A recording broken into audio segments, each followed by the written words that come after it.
Which of the following is not a subject devolved to Panchayati Raj institution by the 11th schedule of the Constitution of India? First of all हमें यह पता होना चाहिए जो 11th schedule है, what is this 11th schedule? 11th schedule add किया गया था 73rd अमेंडमेंट एक्ट 1992 द्वारा, जो कि इंप्लीमेंट हुआ था 24 अप्रैल 1993 को। Clear? That's why 24 April is called Panchayati Raj day. समझ आया? तो ये जो है ये पंचायती राज इंस्टीट्यूशन के लिए है, जिसमें 29 सब्जेक्ट के ऊपर कानून बना सकती है आपकी पंचायत। पॉइंट समझ आया? अब 11th शेड्यूल में इनमें से कौन सा सब्जेक्ट नहीं है? अब गांव में देखो जी, नॉन कन्वेंशनल एनर्जी सोर्सेज, भाई एनर्जी रिसोर्सेज के ऊपर ये बात करती है कौन? पंचायत करती है। रोड्स के ऊपर बात करती है, लाइब्रेरी के ऊपर बात करती है, एजुकेशन के ऊपर बात करती है, not a higher education. Higher education में स्टेट और आपकी जो है कौन आ जाएगी? गवर्नमेंट आ जाएगी। क्यों? क्योंकि जो एजुकेशन सब्जेक्ट है ये किस में आता है? आपका कंकरेंट लिस्ट में आता है, समवर्ती सूची में जिसे हम कहते हैं। ये कंकरेंट लिस्ट का आइडिया हमने कहां से लिया है? ऑस्ट्रेलिया के कॉन्स्टिट्यूशन से लिया है। पहले एजुकेशन जो आता था वो स्टेट सब्जेक्ट में आता था, स्टेट लिस्ट में आता था। अब स्टेट से हमने कंकरेंट लिस्ट में डाल दिया। एक अमेंडमेंट हुई थी 42nd अमेंडमेंट एक्ट 1976, जिसके कारण जो है हमने 5 सब्जेक्ट को चेंज करके स्टेट लिस्ट से कंकरेंट लिस्ट में डाला था। वो 5 सब्जेक्ट क्या थे? Education number 1, forest number 2, weight and measures number 3, number 4 is protection of wildlife and animals, number 5th is administration of justice,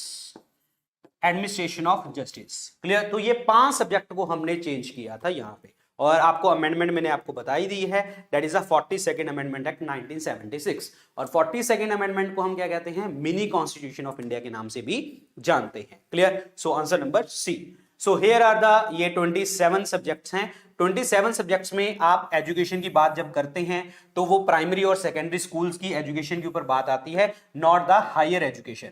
यहां पे लिखा हुआ है education including primary and the secondary schools, या फिर technical training and the vocational education, ये दोनों आते हैं, नॉट ए हायर एजुकेशन। और higher education is seen in the yes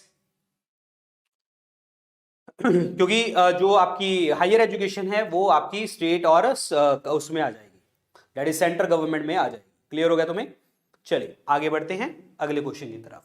the next question is, even if he is not a member of either house of the parliament, who among the following can attend the meetings of both houses of the parliament? मतलब दोनों attend कर सकते हैं meetings को, and that person is attorney general of India.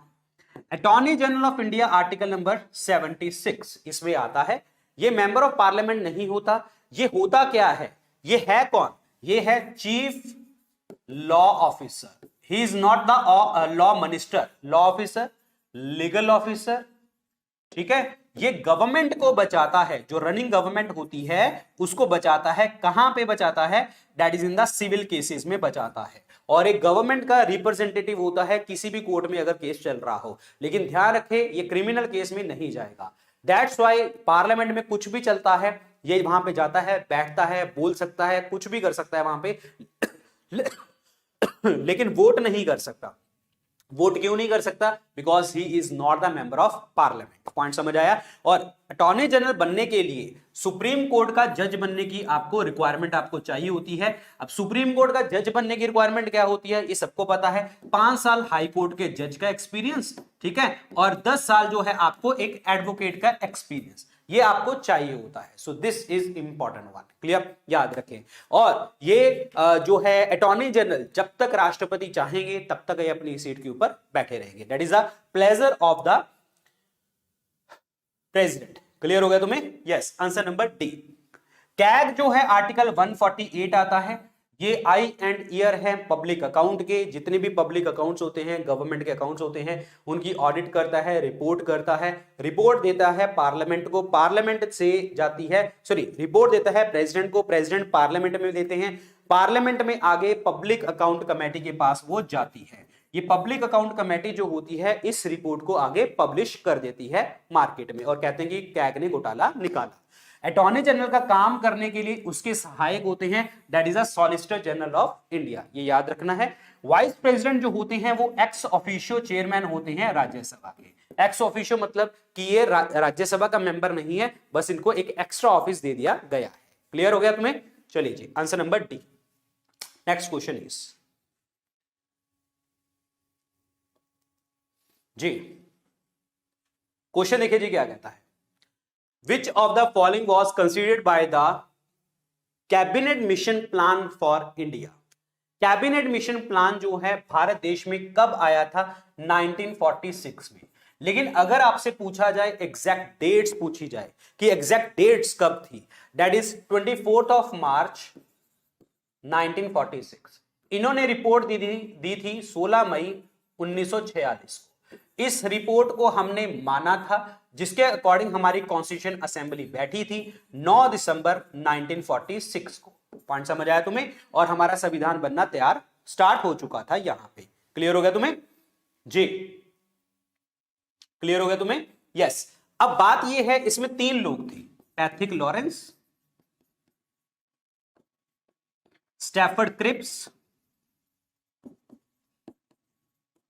और एवी Alexander. ये 3 लोग आए थे इस मीटिंग में। पैथिक लॉरेंस कौन था? Secretary of the state. Sir ये आपने बाकी चीजें तो बता दी, जो क्वेश्चन है असली वो तो बताया ही नहीं। तो वो क्यों नहीं बताया? क्योंकि वो तुम लोग बताओगे। Yes, what is the reason behind the cabinet mission? Cabinet mission को भेजा था क्लेमेंट एटली ने। उस टाइम पे सरकार बनी थी, प्रधानमंत्री थे क्लेमेंट एटली। और जब इन्होंने भेजा उनको, तो उनके पास सामने एक प्लान था कि भाई देश को आजाद करवाना है, किस तरीके से आजाद करवाना है, और इंडिया को लीडरशिप प्रोवाइड करनी है। पॉइंट समझ आया? और इन्होंने यहां पे कैबिनेट मिशन में ये वर्ड यूज किया था, that is union of states की बात इन्होंने करी थी, यानी कि राज्यों के संघ की बात इन्होंने यहां पे करी थी, राज्यों के संघ की बात करी थी। क्लियर हो गया तुम्हें? यस। और जो सेंट्रल गवर्नमेंट है वो अब डील किसके साथ कर सकती है? डिफेंस में भी डील कर सकती है, फॉरेन अफेयर्स में भी डील कर सकती है, कम्युनिकेशन में भी डील कर सकती है, सभी जगह के ऊपर वो डील कर सकती है। समझ आया तुम्हें? क्लियर? यस, बिल्कुल बिल्कुल बिल्कुल बिल्कुल। So the answer is D option, union of state. और वैसे भी आपको मैं बता दूं, आर्टिकल 1 ही हमारा क्या कहता है? Bharat that is union of states के बारे में बात करता है। तो answer number D is the correct one. Cabinet mission plan, भाई तुम्हें फ्रीडम है, तुम चाहे कॉमनवेल्थ को ज्वाइन करो चाहे उससे निकल जाओ। फेडरल यूनियन के बारे में बात करी थी, कॉन्स्टिट्यूएंट असेंबली के बारे में बात करी थी, ग्रुपिंग ऑफ द प्रोविंसेस के बारे में बात करी थी, रिप्रेजेंटेशन ऑफ माइनॉरिटी की बात यहां पे करी गई थी। तो ये सारी चीजें कहां पे करी गई हैं आपकी? That is the cabinet mission plan में। Next question is yes, Lokpal जो वर्ड है आपका, इंस्टीट्यूशन की बात करी गई थी, सबसे पहली बार कब करी गई थी? यस, सबसे पहली बार जो है ये बात कब करी गई थी? देखिए जी, सबसे पहली बात जो है ये बिल्कुल सही, बिल्कुल सही। So this was in the administrative reform commission में बात करी गई थी, एआरसी रिपोर्ट में करी गई थी। पहली रिपोर्ट में भी बात करी गई थी, दूसरी रिपोर्ट में भी बात करी गई थी। और लोकपाल करता क्या है? जितने भी हमारी अथॉरिटीज हैं उनके जो है उन्होंने मतलब कोई घपला वगैरह तो नहीं कर रखा, या मतलब उनको मतलब चेक करने के लिए चाहे आपके एमपी हैं, चाहे वो इंडिपेंडेंट एक्टिविस्ट हैं, मतलब मेंबर्स हैं, चाहे वो स्टेट गवर्नमेंट में रोल प्ले कर रहे हैं, तो वहां पे उनको चेक करने के लिए कि हाँ मतलब इनके ऊपर करप्शन के चार्जेस वगैरह तो नहीं है। तो ये कॉन्सेप्ट इन्होंने एडमिनिस्ट्रेटिव रिफॉर्म कमीशन में हमें बताया था। क्लियर? और लोकपाल सेंट्रल गवर्नमेंट में होता है, मतलब सेंटर में, और एक होता है लोक आयुक्ता जो कि आपका स्टेट गवर्नमेंट में देखने को हमें मिलता है। ठीक है, ये वर्ड किसने कॉइन किए थे? एल.एम. सिंघवी ने ये वर्ड हमें बताया था, एल.एम. सिंघवी ने। क्लियर? और लोकपाल वर्ड का मतलब ही क्या होता है? ऑम्बर्ड्समैन। ये ऑम्बर्ड्समैन का जो आपका मतलब सबसे पहली बार कहां से स्टार्ट हुआ था? स्वीडन से स्टार्ट हुआ। मतलब ये कॉन्सेप्ट हमने कहां से बोरो किया है? स्वीडन से हमने इस चीज को बोरो किया है। पॉइंट समझ आया तुम्हें? Yes, answer number D. यहां पे बहुत सारे नाम हैं, जैसे कि संथनम कमेटी 1964 में बनी थी, सेंट्रल विजिलेंस कमीशन इन्होंने बनाया था, अगेन करप्शन चार्जेस ये वो सब चीजें। Shah commission that is the 1966 1966 Shah commission point समझ आया। शाह कमीशन में आपकी जो पंजाब स्टेट है, उसकी जो एग्जिस्टिंग स्टेट है पंजाब, उसको डिटरमाइन किया गया था, उसकी बाउंड्री को डिटरमाइन किया गया था, पंजाब हरियाणा की बाउंड्रीज को डिटरमाइन किया गया था। तो answer number D, ARC is the correct answer, ARC। चलिए जी अगले क्वेश्चन की बात करते हैं।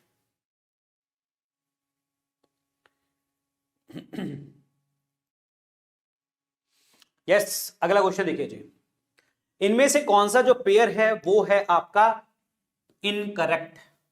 इनकरेक्ट की बात कर रहा है कि कौन सा पेयर जो है इनकरेक्ट है। Number 1 article 161 that is the power of the governor to grant pardon, ये बिल्कुल सही ऑप्शन है। पावर जो पार्डन पावर्स हैं गवर्नर की वो आपकी 161 में लिखी गई हैं। दूसरा पॉइंट जो है 167 जहां पे ड्यूटीज हैं चीफ मिनिस्टर्स की, ये भी आपका सही है। 213 जहां पे ऑर्डिनेंस पावर है गवर्नर की, ये भी आपका ऑप्शन सही है। 165 special address by the governor, ये आपका ऑप्शन गलत है। 165 हमें किस चीज के बारे में बात करता है, एडवोकेट जनरल के बारे में हमारे बात करता है। जैसे कि सेंट्रल गवर्नमेंट में, सेंट्रल गवर्नमेंट की अगर मैं बात करता हूं तो वहां पे अटॉर्नी जनरल है, भारत के महान्यायवादी। तो ऐसे ही सरकार में, स्टेट में भी क्या है, एडवोकेट जनरल देखने को हमें मिलते हैं। क्लियर। और दूसरी बात यह है special address by the governor जो लिखा गया है वो आपका आर्टिकल 176 में लिखा गया है कि बिल्कुल गवर्नर जो होते हैं स्पेशली एड्रेस भी कर सकते हैं। बिल्कुल क्लियर हो गया तुम्हें। यस आंसर नंबर क्या बनेगा जी आपका, डी ऑप्शन बनेगा, जो है इनकरेक्ट स्टेटमेंट है यहां पे। नेक्स्ट क्वेश्चन इज, अगला क्वेश्चन बताइए जी। अगला क्वेश्चन देखिए, which is incorrect statement. Again incorrect के बारे में बात कर रहा है। यस बता सकते हैं आप लोग, इनकरेक्ट स्टेटमेंट के बारे में बात कर रहा है। यस बताइए इनकरेक्ट स्टेटमेंट के बारे में। Number 1 the chief ministers appoint the parliament, ये क्या है, इनकरेक्ट बात कर रहा है। यस इनकरेक्ट बात कर रहा है। Chief ministers appoint the parliamentary secretary and administrated oath of the office, ये बिल्कुल सही है यार। ठीक है कि मतलब पार्लियामेंट्री जो आपके सेक्रेटरी होते हैं उनको अपॉइंट वगैरह करता है और प्रॉपर तरीके से काम करवाता है, ये बिल्कुल आपका ऑप्शन सही है। ठीक है। Number 2 parliamentary secretaries are appoint to assist the ministers, बिल्कुल सही, उनको असिस्ट करने के लिए होते हैं। State government have been appointing the parliamentary secretaries from among the MLAs, बिल्कुल सही है कि जो स्टेट गवर्नमेंट होते हैं पार्लियामेंट्री सेक्रेटरी जो अपॉइंट करते हैं वो आपकी एमएलए से करते हैं, ये भी आपका ऑप्शन सही है। Number 4 the third schedule contains the oath और अफर्मेशन द पार्लियामेंट्री सेक्रेटरीज, ये ऑप्शन आपका गलत है। फिर आप कहेंगे अरे नहीं नहीं सर, थर्ड में तो शपथ के बारे में बात करते हैं, थर्ड में तो ओथ के बारे में बात करते हैं थर्ड शेड्यूल में, सर ये तो गलत पढ़ा रहे हैं। एक्चुअली थर्ड शेड्यूल में जो शपथ आती है वो इन लोगों की शपथ आती है। पॉइंट समझ आया, इन लोगों की शपथ आपको देखने को मिलती। मैंने तुम्हें क्या बोला था स्टार्टिंग करने से पहले, क्या बोला था कि आज का लेक्चर तुम्हें ऐसे लगेगा यार ये तो सही है, अरे ऐसा आ सकता है, अरे वैसा आ सकता है, ऐसे हो सकता है, ऐसे हो सकता है, वैसे हो सकता है, ये सब चीजें। पॉइंट समझ आया, तो आपको लगेगा कि ये सही ऑप्शन है। पॉइंट समझ आया, आपको लगेगा ये सही ऑप्शन है, मैं गलत करवाऊंगा। वो गलत करवाने का रीजन क्या है, आपको सिखाना है। समझ आया। तो यहां पे थर्ड शेड्यूल में शपथ है, किन किन की शपथ है वो देख लीजिए।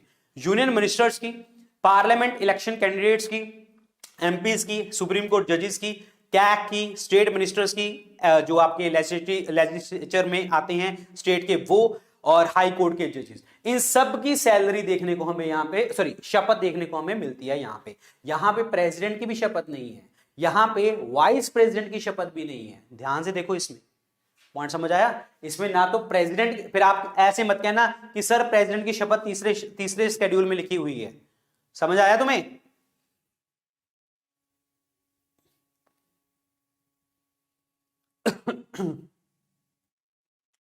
दिमाग चलाओ, आज सर तुम्हारे स्क्रू डिले करेंगे ज्यादा। ठीक है, तो आंसर इसमें क्या बनने वाला है आपका, जो भी बनने वाला था, जो भी ऑप्शन था उसमें, डी या ए जो भी था। ठीक है, चलिए आगे बढ़ते हैं, वो मैंने ऑलरेडी बता दिया तुम्हें ऑप्शन में। नेक्स्ट क्वेश्चन देखिए जी, which of the following subject is not listed in the 11th schedule. अरे सर 11th शेड्यूल के पीछे क्यों पड़ गए। ठीक है सर, पंचायती राज इंस्टीट्यूशन के पीछे ही पड़ गए सर, क्या है ये। Animal husbandry, minor forest produce poverty eradication programmes और कांजी हाउस। सो देखिए जी, एनिमल हस्बेंड्री आता है, माइनर फॉरेस्ट प्रोड्यूस आता है, पॉवर्टी इरेडिकेशन प्रोग्राम आते हैं, लेकिन this is not included in the ये वाला पार्ट। आंसर नंबर ए। पॉइंट समझ आया? अरे कहां, अरे भाई कहां, पॉवर्टी को दूर करने के लिए कितनी स्कीम्स लगती हैं हमारी गांव में, और उसमें पंचायत पार्टिसिपेट करती है पॉवर्टी एलिवेशन प्रोग्राम्स में। अरे कहां चल रहे हो तुम लोग हैं? कहां भाग रहे हो हैं? समझ आया तुम्हें? आपदा को अवसर में बदला है तो वो किसी रीजन के कारण बदला है। चलो आ जाओ आगे बढ़ते हैं। क्वेश्चन देखिए, व्हेन डिड राजस्थान लोक Ayukta and UP Lok Ayukta act receive the assent of the president, मतलब राष्ट्रपति की मोहर लग गई थी यहां पे। पॉइंट समझ आया? राष्ट्रपति की मोहर लग गई थी तो वो लगी थी 1973 में। आंसर नंबर क्या बनेगा? सी ऑप्शन बनेगा करेक्ट आंसर, 1973। क्लियर होगा तुम्हें? जैसे मैंने तुम्हें बताया था, स्वीडन से हमने इस चीज को बोरो किया है, और लोकपाल कहते हैं, लोकायुक्ता कहते हैं, लोकपाल सेंटर में, लोकायुक्ता स्टेट में। ठीक है, यस क्लियर। चलिए आगे बढ़ते हैं। In India appointments of the persons other than the district जजेस to the judicial service of a state are made by. Question ध्यान से समझो, मैं तुम्हें बता रहा हूं मेरा दिमाग आज खराब है, ठीक है, तो मैं तुम्हारा भी करूंगा, क्योंकि मैंने क्वेश्चन ऐसे डाले हैं कि तुम पजल हो इसमें। ध्यान से समझिए इसमें क्वेश्चन क्या कह रहा है, ध्यान से समझिए क्या क्वेश्चन कह रहा है। In India appointments of a person other than the district जजेस to the judicial service of a state are made by. ये कहना क्या चाहता है भाई? कहना क्या चाहते हो? कहना ये चाहता है कि उसने डिस्ट्रिक्ट जजेस को निकाल दिया और स्टेट में अपॉइंट करना है, तो स्टेट में किसको अपॉइंट करेगा भाई? हाई कोर्ट के जजेस को अपॉइंट करेगा। पॉइंट समझ आया? या फिर कोई भी एडिशनल जजेस को अगर अपॉइंट करना चाहता है कुछ भी, तो वो कौन करने वाला है? राष्ट्रपति ही तो करेगा, क्योंकि डिस्ट्रिक्ट जजेस की अगर मैं बात करता हूं तो वो गवर्नर के हाथ में आती हैं। इसने क्वेश्चन भी क्या बोल दिया? Other than. पॉइंट समझ आया है? समझ आया तुम्हें?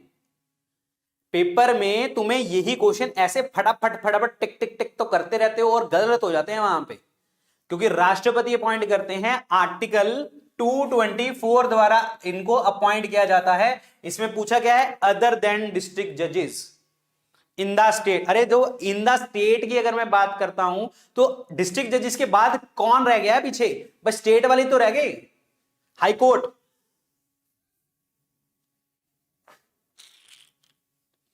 पॉइंट समझ आया? आएगा मजा आज, आज मजा आएगा तुम्हें। फुटकते रहते हो ना कि हाँ अरे सर अब तो, सर आपने ल्यूसेंट वाली वो भी पढ़ा दी, सर आपने सब कुछ करा दिया, सर अब हम किंग हैं। ठीक है, तुम्हें बताऊंगा किंग कौन है। King is here only. ठीक है, and you are the jokers.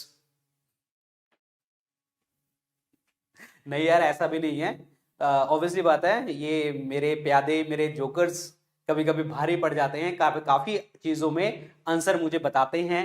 कई बार मैं गलत कर जाता हूं तो पढ़ाते पढ़ाते कई बार कुछ गलत लिख दिया जाता है, तो मेरे ये वाले मजा आता है इनसे थोड़ा सा खिटपिट करने से। ठीक है, यस चलिए आगे बढ़ते हैं। कौन सा आर्टिकल? ये तो सिंपल सा क्वेश्चन है। अरे सर ये तो हम रटा पड़ा है सर। इसका आंसर है विलेज पंचायत का आर्टिकल 40। ये तो सर आंख बंद करके हम टिक कर सकते हैं इस चीज को। चलो फिर बाकियों के बताओ। आर्टिकल 40 तो तुम बता सकते हो, बाकियों के बताओ। 37, 38, 39 एंड 40। 40 तो बता ही दिया, 37 बताइए। 37 क्या कहता है? 37 ये सारे है क्या? Directive principle of state policy. ठीक है, डायरेक्टिव प्रिंसिपल्स में आते हैं। 37 क्या कहता है कि जो डायरेक्टिव प्रिंसिपल्स हैं they are not enforceable in any court of the law. Not enforceable. Clear हो गया? 39 क्या कहता है? जस्टिस फॉर ऑल, सबको जस्टिस मिलेगा। 38 क्या कहता है? वेलफेयर स्टेट के बारे में बात करता है, वेलफेयर स्टेट के बारे में बात करता है। पॉइंट समझ आया तुम्हें? मजा आ रहा है? आएगा मजा? Answer number D. Now directive principles कौन से आर्टिकल में लिखे गए हैं? 36 टू 51 में। डायरेक्टिव प्रिंसिपल कहां से बोरो किए गए हैं? आयरलैंड से। इनका मेन उद्देश्य क्या होता है? Welfare of the state. दूसरा है सोशल एंड इकोनॉमिक डेमोक्रेसी देना। Not justifiable, not enforceable. Point clear जी। जो बच्चा कह रहा है कि सर 39 जो है वो जस्टिस फॉर ऑल का मतलब यहां पे ये होता है कि वो जितने भी weaker section of the society है उनको फ्री लीगल एड प्रोवाइड करना और गरीब लोगों को भी फ्री लीगल एड प्रोवाइड करना। दैट इज द 39 वाला पार्ट। ठीक है, चलिए आगे बढ़ते हैं हम। आंसर इसमें डी ऑप्शन बनेगा। आ जाइए आगे। ये तो बड़ा सिंपल सा क्वेश्चन है। सिटीजनशिप एक्ट जो है इंडियन पार्लियामेंट का कब बना था, पास हुआ था?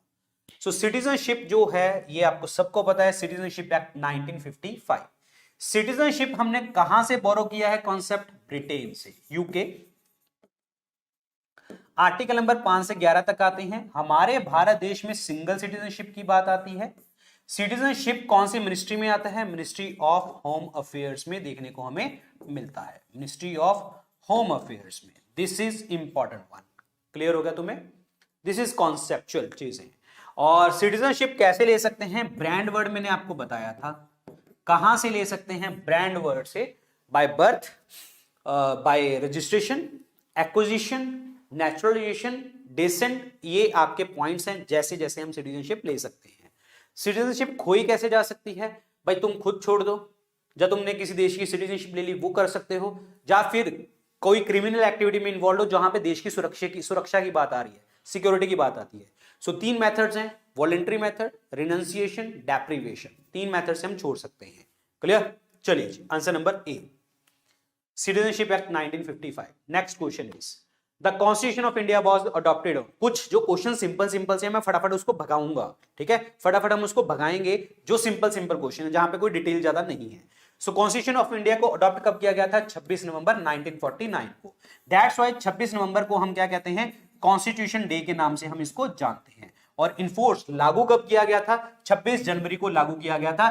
26 जनवरी का दिन हमारी हिस्ट्री में 26 जैन 1930 पूर्ण स्वराज सेशन, पहला आजादी दिवस सेलिब्रेट किया गया था, तब जाके ये चीजें देखने को हमें मिली थी। तो answer number C is the correct answer. Adopted, और 2 साल 11 महीने 18 दिन लगे थे। 9 दिसंबर को हमारी कॉन्स्टिट्यूशन असेंबली बैठी थी, 26 नवंबर को हमारा संविधान बनके तैयार हो गया था और लागू हमने 26 जनवरी को किया था।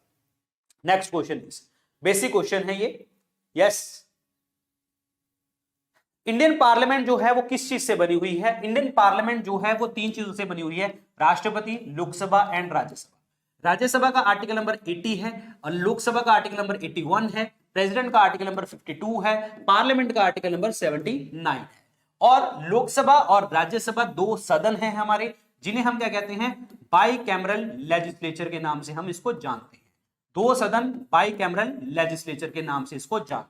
पॉइंट समझ आया तुम्हें? और ये बाई कैमरल लेजिस्लेचर की बात हमने कहां से ली है? यूके गवर्नमेंट से ली है, ब्रिटेन के संविधान से हमने इस चीज को लिया है। क्लियर? नेक्स्ट क्वेश्चन इज, सो ये भी बड़ा सिंपल सा क्वेश्चन है, फटाफट हम इसमें कॉन्सेप्ट नहीं है, फटाफट इसको क्वेश्चन को बढ़ाएंगे आगे। अब यहां पे देखो, ये थोड़ा सा क्वेश्चन थोड़ा सा टेढ़ा है। अब आप इस क्वेश्चन को गलत कैसे करते हैं, एग्जामिनर कैसे पूछता है, इस क्वेश्चन के अकॉर्डिंग हमारा आंसर क्या होगा, वो सारी चीजें मैं बताता हूं। अगर आपसे पूछा emergency provisions of the Indian constitution has been borrowed from, ये ऑप्शन भूल जाओ कि ये ऑप्शन है, ऑप्शन भूल जाओ। ये क्वेश्चन ऐसे आता, emergency provision of Indian constitution has been borrowed from, तो आपका आंसर बनता गवर्नमेंट ऑफ इंडिया एक्ट 1935 से हमने इस चीज को बोरो किया है। और ये 35 का जो एक्ट है, यहां से हमने 75% हिस्सा संविधान का, यानी कि 3/4 हिस्सा हमने यहां से बोरो किया है। Point clear? लेकिन यहां पे ऑप्शन के अकॉर्डिंग हम जर्मनी टिक क्यों कर रहे हैं? क्योंकि यहां पे इमरजेंसी की बात आती है, लेकिन जर्मनी से हमने जो चीज बोरो करी है वो क्या है कि फंडामेंटल राइट आपके जो है छीन लिए जाएंगे ड्यूरिंग द इमरजेंसी। पॉइंट समझ आया? फंडामेंटल राइट आपके छीन लिए जाएंगे ड्यूरिंग इमरजेंसी, वो हमने जर्मनी से लिया है, ना कि इमरजेंसी प्रोविजंस वहां से ली है। पॉइंट क्लियर हो गया तुम्हें? समझ आया तुम्हें? क्लियर है सबको ये चीज? यस। चलिए आगे बढ़ते हैं। ब्रिटेन की बात करें भाई, rule of law, bicameral legislature, writ word लिया है, और parliamentary form of the government, और सिंगल सिटीजनशिप का कॉन्सेप्ट, ये सब कुछ यहां से बोरो किया है। और फ्रांस से हमने क्या लिया है, जो प्रियम्बल के आइडियल्स हैं, इक्वालिटी, लिबर्टी, फ्रेटर्निटी, ये लिया है। जापान से procedure established by law, law किस तरीके से बनेगा वो प्रोसीजर जापान से। Answer number D. Next question is आ जाइए, who conduct the election to the gram panchayat. देखिए ग्राम पंचायत की अगर हम बात करें, चाहे हम म्युनिसिपैलिटी की बात करें, ये इन दोनों के जो इलेक्शन होते हैं वो हमेशा कौन करवाता है, स्टेट इलेक्शन कमीशन करवाता है। Answer number B. बाकी सारे इलेक्शन बात कर लो, प्रेसिडेंट का, वाइस प्रेसिडेंट का, आपके लोकसभा का, राज्यसभा का, स्टेट्स का, state legislative assembly, state legislative council, Vidhan Sabha, Vidhan Parishad, वो सबके इलेक्शन कौन करवाता है, आपका ये वाला person, that is central election commission. हमारी जो वोटिंग एज है वो कितनी है, 18, और हमारा 18 जो है ये हमारा कॉन्स्टिट्यूशनल राइट है, जो कि लिखा गया है आपका आर्टिकल 326 में, कि हम कोई भी पर्सन 18 या 18 प्लस होगा वो वोट कर सकता है। क्लियर? और इसे हम क्या कहते हैं, यूनिवर्सल एडल्ट फ्रेंचाइज और यूनिवर्सल एडल्ट सुफ्रेज के नाम से हम जानते हैं। पहले हमारी जो वोटिंग एज होती थी वो थी 21 साल, अब है हमारी 18 साल। इसके लिए अमेंडमेंट हुई थी 61st अमेंडमेंट एक्ट 1988, जो कि इंप्लीमेंट करी गई थी 1989। तो answer number B. Next question is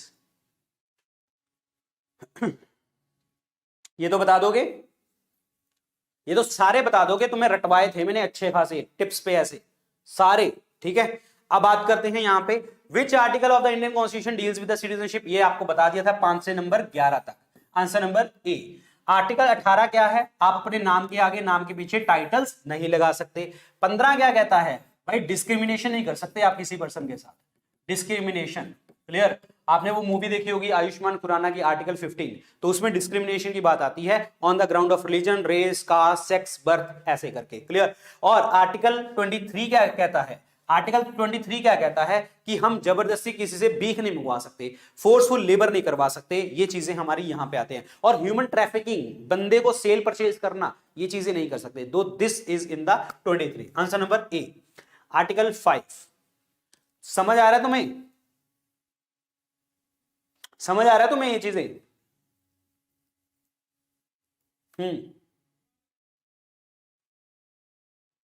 समझ आ रहा है तुम्हें ये चीजें? यस, बढ़िया।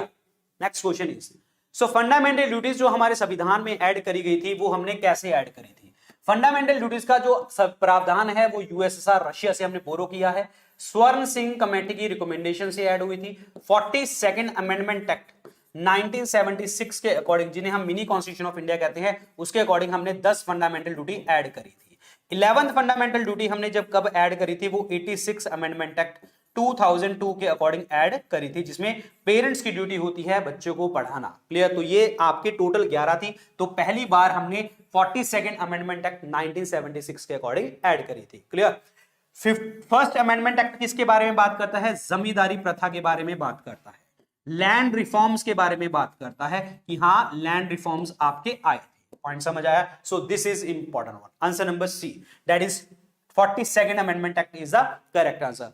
42nd को हमने बोला कि मिनी कॉन्स्टिट्यूशन कहते हैं। कैसे मिनी कॉन्स्टिट्यूशन है? क्योंकि मैक्सिमम चीजें यहां से चेंज हुई है, लेकिन मैं कुछ 4-5 ही बताऊंगा आप लोगों को। जैसे कि प्रियम्बल, प्रियम्बल में हमने 3 वर्ड ऐड किए थे। वो 3 वर्ड क्या थे आपके? सोशलिस्ट, सेकुलर, इंटीग्रिटी, ये वर्ड ऐड किए थे। ठीक है? 42nd अमेंडमेंट के अकॉर्डिंग हमने 5 सब्जेक्ट को स्टेट लिस्ट से कंकरेंट लिस्ट में डाला था, अभी मैंने आपको बताया था। 42nd अमेंडमेंट के अकॉर्डिंग जब इमरजेंसी हमारे भारत देश में लग जाती है तो लोकसभा का कार्यकाल 1 साल बढ़ जाता है, 5 साल से जगह के ऊपर 6 साल हो जाता है। तो 5 से 6 का कॉन्सेप्ट किसने किया था? अगेन दैट इज द जो है आपका 42nd के अकॉर्डिंग। तो answer number C is the correct answer, fundamental duty. Clear? So चलिए जी आगे आंसर बताइए फटाफट। अगला क्वेश्चन है, minimum age to become a member of Rajya Sabha. Rajya Sabha बनने के जो एज है आपकी वो कितनी चाहिए? यहां पे आपको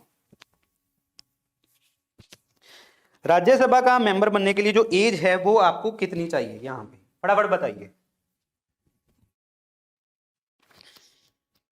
राज्यसभा का मेंबर बनने के लिए देखिए सीधी सी बात है, राज्यसभा को हम और क्या कहते हैं, राज्यसभा को राज्यों का संघ, that means council of state के नाम से हम इसको जानते हैं, समझ आया।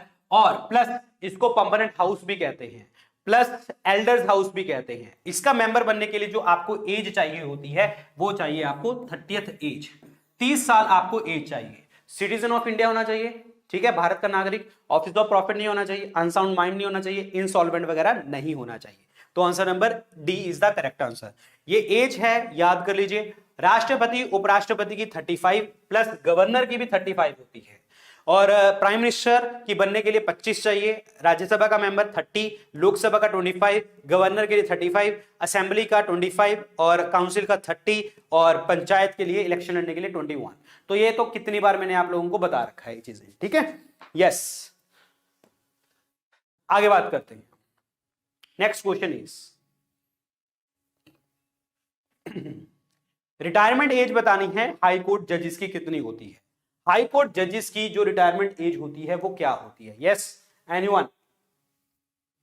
हाई कोर्ट जजेस की जो एज होती है रिटायरमेंट की वो कितनी होती है? That is 62 years. 65 होती है सुप्रीम कोर्ट का जजेस की retirement age. Clear? Appointing age क्या होती है? इनकी कोई अपॉइंटिंग एज नहीं होती, इनकी क्वालिफिकेशन होती है वही भारत का नागरिक होना चाहिए। हाई कोर्ट के जज को अगर बनना है तो इसको 10 साल का जो है एक एडवोकेट का एक्सपीरियंस होना चाहिए, और अगर आपको सुप्रीम कोर्ट का जज बनना है, मैंने आपको बता ही दिया था, 5 साल हाई कोर्ट के जज का एक्सपीरियंस, 5 साल हाई कोर्ट जज का एक्सपीरियंस चाहिए आपको, और 10 साल जो है आपको एक एडवोकेट का एक्सपीरियंस आपको चाहिए। क्लियर? और हाई कोर्ट की अगर मैं बात करता हूं तो हाई कोर्ट जो है एक या एक से ज्यादा स्टेट्स की कॉमन हाई कोर्ट हो सकती है। 7th कॉन्स्टिट्यूशन अमेंडमेंट एक्ट 1956 में ये बोला गया था। टोटल हाई कोर्ट्स कितनी है? 25 हाई कोर्ट्स हैं। हाई कोर्ट के जज को अपॉइंट कौन करता है? राष्ट्रपति। किसके साथ बात करके? गवर्नर से बात करके, या फिर उसके गवर्नर से बात करके plus chief justice of India से बात करके अपॉइंट कर देते हैं। तो this is the condition. Clear हो गया तुम्हें? यस। आंसर नंबर क्या बनने वाला है इसका? ए, 62। यहां पे देखो बोली गई थी, ठीक है, ये बोली गई थी इसकी 65 कर दो, इसकी 67 कर दो, लेकिन ये कभी भी यहां पे हुई नहीं थी। नेक्स्ट क्वेश्चन इज पहले जनरल इलेक्शन जो हुए थे हमारे इंडिया में वो कब हुए थे? ये सबको पता होगा। पहले जनरल इलेक्शन जो हुए थे इंडिया में वो कब हुए थे? That is in the year 1951-52 में देखने को हमें मिले थे। इसके ऊपर एक और भी जबरदस्त क्वेश्चन है, वो आगे आपके पास आएगा, उसमें आपको पता लगेगा। तो answer number D 51-52 is the correct answer. Next question is अभी हमारे संविधान में कितने स्केड्यूल्स हैं? देखिए जब हमारा संविधान बना था तो 8 थे, अब टोटल कितने हैं? 12 स्केड्यूल देखने को हमें मिले हैं। तो अब कितने हैं? 12। आंसर नंबर क्या बनेगा? C is the correct answer. Answer number C. Clear? ये 12 स्केड्यूल्स क्या कहते हैं? देखिए पहला स्केड्यूल कहता है हमारे कोई स्टेट बनी है नहीं है तो उसमें नाम आना, name and territories, name of the states and the union territory. दूसरा सैलरीज के बारे में, तीसरा शपथ के बारे में, चौथा राज्यसभा की सीट्स के बारे में, पांचवा स्केड्यूल्ड एरिया की एडमिनिस्ट्रेशन के बारे में लिखा हुआ है यहाँ पे। 6th वाला स्केड्यूल्ड एरिया की एडमिनिस्ट्रेशन जिसमें 4 राज्यों की बात आती है, वो 4 राज्य कौन है? असम, त्रिपुरा, मेघालय और मिजोरम की बात आती है। 7वां लिस्ट की बात आती है, सेंटर, स्टेट और कंकरेंट लिस्ट की बात आती है। 8वां लैंग्वेजेस की बात आती है। 9वां लैंड रिफॉर्म्स की बात आती है, जमींदारी प्रथा को खत्म करने की बात आती है वहां पे। और 9th वाले को हमने ऐड किया था, फर्स्ट अमेंडमेंट एक्ट 1951 द्वारा ऐड किया गया था। 10वां हमारा एंटी डिफेक्शन लॉ, दल बदलने के विरुद्ध कानून, जो कि ऐड किया गया था 52nd अमेंडमेंट एक्ट 1985 द्वारा। क्लियर? 11th पंचायत के बारे में, पंचायत जो ऐड किया गया था that is the 73rd amendment act 1992। Clear? जो कि इंप्लीमेंट हुआ था 93 में। और 12वां जो है म्युनिसिपैलिटी के लिए 74 अमेंडमेंट एक्ट 1992 जो कि इंप्लीमेंट हुआ था 93 में। Clear? So all these are the आपके स्केड्यूल्स। नेक्स्ट क्वेश्चन इज जी, जो आपके यूएस के प्रेसिडेंट होते हैं उनका इलेक्शन कितने टाइम बाद होता है? जैसे हमारे भारत देश में अगर मैं बात करूं तो हमारे जो प्रेसिडेंट हैं उनका कार्यकाल है 5 साल। यहां पे कितना कार्यकाल होता है? 4 साल। हर 4 साल बाद यहां पे इलेक्शंस होते हैं। Answer number B is the correct answer. US में दो पार्टी सिस्टम देखने को हमें मिलता है, टू पार्टी, जिसमें डेमोक्रेटिक और रिपब्लिक देखने को हमें मिलते हैं, और हमारे भारत देश में तो मल्टी पार्टी सिस्टम देखने को हमें मिलता है। Answer number B, 4 years is the correct answer. चलिए अगला क्वेश्चन बताइए, शाबाश। Which is regarded as the guardian of the Constitution of India? हमारे संविधान का गार्जियन का मतलब संरक्षक कौन है यहां पे, तो वो है हमारी supreme court. Supreme court is the guardian of the Indian constitution. Answer number C. Supreme court जो बनाई गई थी वो रेगुलेटिंग एक्ट 7073 के अकॉर्डिंग, जो ईयर है आपका ईयर 74 में बनाई गई थी। कहां पे? कलकत्ता में बनाई गई थी। पॉइंट समझ आया तुम्हें? और गवर्नमेंट ऑफ इंडिया एक्ट 1935 के अकॉर्डिंग, दैट इज 28 जनवरी 1950 को इसको ट्रांसफर कर दिया गया था, दिल्ली में ट्रांसफर किया गया था। Answer number C, clear. Supreme court का आर्टिकल नंबर कितना है? 124 देखने को हमें मिलता है। Parliament is 79, attorney general is 76, president is article 52। Point समझ आया? ये सारे पॉइंट्स आपको याद रखने हैं यहां पे। क्लियर हो गया तुम्हें? चलिए आगे बढ़ते हैं। इनमें से कौन सी जो सरकार है, मतलब कौन सी स्टेट जो है आपकी, जी कौन सी स्टेट जो है 2000 में बनी थी? 3 स्टेट्स बनी थी। Number 1 is Chhattisgarh, number 2 is Uttarakhand, number 3 is Jharkhand. ठीक है, ये बनी थी 1 नवंबर को, ये बनी थी 9 नवंबर को, और ये बनी थी 15 नवंबर 2000 में बनी थी। इसमें ऑप्शन देखो जी क्या है, कौन से ईयर में बनी है स्टेट 2000 में, तो यहां पे एक ही ऑप्शन है, that is Uttarakhand. Answer number क्या बनेगा? 4 इज द करेक्ट आंसर। बाकी सारी मैंने आपको बता दी है। क्लियर। और यहां पे जो सिक्किम है, इसको इंडिया का 22वां राज्य घोषित किया गया था 36 अमेंडमेंट एक्ट 1975 के अकॉर्डिंग। ये याद रखना, इंपॉर्टेंट क्वेश्चन है ये। क्लियर। गोवा को हमने आजाद करवाया था 1961 में, एंड दैट इज ऑपरेशन विजय। ये हमने आजाद करवाया था कहां से? पुर्तगीज से आजाद करवाया था, पुर्तगालियों से आजाद करवाया था। Answer number D. चलिए अगला क्वेश्चन बताइए। Who which is presided bye non member. ये क्वेश्चन अगर तुमने गलत किया ना तो तुम्हारे लगेंगे। पॉइंट समझ आया? तुम्हारे लगेंगे। फिर ये बताओ आंसर फटाफट। Which is presided bye a non member? Yes, anyone? Rajya Sabha. क्यों? राज्यसभा के जो चेयरमैन होते हैं वो होते हैं वाइस प्रेसिडेंट, और वाइस प्रेसिडेंट को हम बोलते हैं ex officio chairman of Rajya Sabha. Extra office दे दिया गया है इसको। पॉइंट समझ आया? तो आंसर इसमें क्या बनने वाला है? A, Rajya Sabha council of states. Lok Sabha house of people, ये स्पीकर करते हैं। विधानसभा विधानसभा के स्पीकर करते हैं। तो answer number 1 Rajya Sabha is the correct answer, Rajya Sabha. चलिए अगला क्वेश्चन बताओ। फिर आ गया 11 फिर आ गया 11 शेड्यूल वाला। सर ये क्या कर रहे हो सर? 11 शेड्यूल के मगर क्यों पड़ गए पीछे, क्यों पड़ गए 11 शेड्यूल? तो क्वेश्चन है जी, कौन सा चीज जो है 11 शेड्यूल में आती है? 11 शेड्यूल में आती है, ये क्वेश्चन पूछ रहे हैं यहाँ पे। तो फटाफट बताइए। Major forest produce, health and sanitation, large scale industries, police and public order, कौन सी आ जाएंगी इसमें? तो इसमें जो आएगा that is health and the sanitation. अरे सर, अरे सर, अरे सर, जा तो आपने पहला क्वेश्चन गलत कराया है, जा सर आप अभी गलत करवा रहे हैं क्या? सर हमने फॉरेस्ट प्रोड्यूस तो पढ़ा था, लेकिन बेटा वहां पे मेजर नहीं था, वो माइनर था। ये क्या है? मेजर। तो मेजर किस में आता है? स्टेट में। समझ आया तुम्हें? Health and the sanitation is the correct one. ये police and public order state के पास आता है। Large scale industry central government और स्टेट गवर्नमेंट में आ सकती है। समझ आया तुम्हें? पॉइंट समझ आया? अरे पुलिस कहां आ गई इसमें? पुलिस नहीं होती गांव में मतलब कंट्रोल में नहीं होती। गांव में होती नहीं है ऐसा नहीं, कंट्रोल में नहीं होती, स्टेट गवर्नमेंट के कंट्रोल में होती है। पॉइंट समझ आया तुम्हें? आ जाओ आगे। आर्टिकल्स बताना है।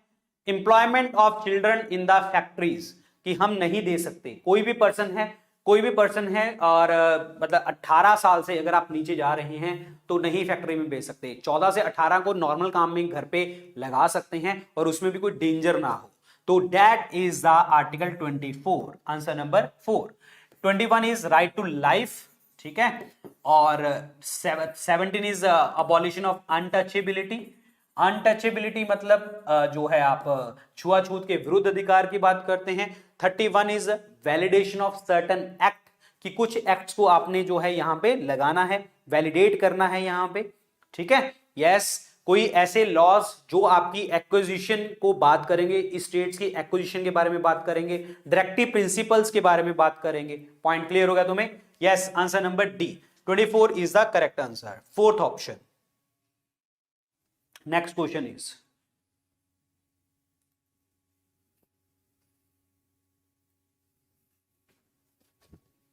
Judicial review is a device to check arbitrary power of the. Judicial review क्या है? जुडिशियल रिव्यू हमने यूएसए से हमने इस चीज को बोरो किया था।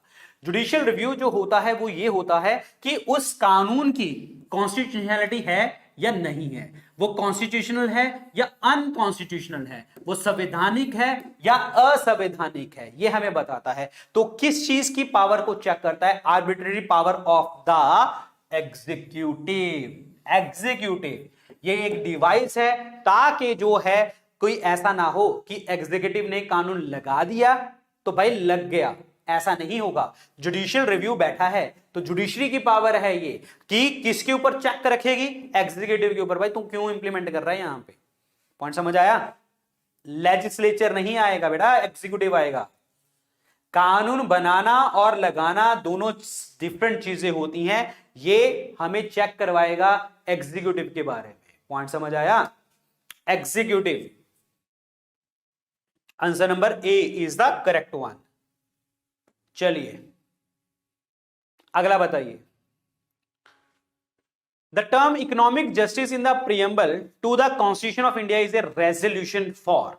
देखिए जस्टिस जो होता है वो 3 टाइप का है और प्रियम्बल में भी लिखा हुआ है, डायरेक्टिव प्रिंसिपल में भी लिखा हुआ है, सोशल, पॉलिटिकल एंड इकोनॉमिक। जब हम इकोनॉमिक इकोनॉमिक वर्ड हम यूज करते हैं तो that is what? Socio economic revolution. Point समझ आया? Socio economic revolution. Point clear? Socio economic revolution, answer number C. समझ आया तुम्हें? चलिए प्रियम्बल। प्रियम्बल में जो हम बात किसकी कर रहे थे?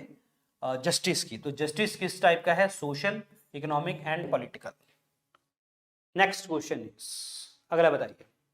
राष्ट्रपति जो है अपना रिजाइन देगा, लेटर किसको देगा? सीधी सी बात है, राष्ट्रपति उपराष्ट्रपति को, उपराष्ट्रपति राष्ट्रपति को। Clear? Chief justice of India resign किसको देंगे? प्रेसिडेंट को। प्राइम मिनिस्टर प्रेसिडेंट को। क्लियर? और प्रिसाइडिंग ऑफिस और of Lok Sabha, that means speaker की बात हो रही है यहां पे, तो स्पीकर डिप्टी स्पीकर को और डिप्टी स्पीकर स्पीकर को। पॉइंट समझ आया तुम्हें? पॉइंट समझ आया तुम्हें? Answer number C. हाँ, अब इसमें गड़बड़ मत कर देना, यहां पे जो रिजाइन देना राष्ट्रपति इसको देंगे, लेकिन राष्ट्रपति को जो शपथ दिलाएगा, ओथ दिलाएगा, वो ओथ दिलाने वाला कौन है? That is chief justice of India, senior most जज of supreme court. Point clear? आ रहा है मजा तुम्हें? तो ये इतनी चीजें कैसे हो रही हैं सर? घुमा दिया आज तो आपने। मजा आ रहा है तुम्हें? हाँ यस।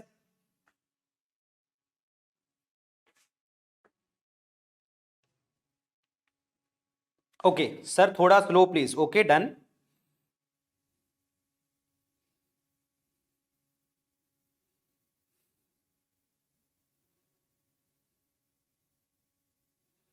ठीक है, धीरे करना है तो धीरे कर लेंगे, कोई दिक्कत नहीं है, आराम से करते हैं। हम कौन सा भाग रहे हैं, अपनी तो क्लास ही चलने वाली है आगे। ठीक है।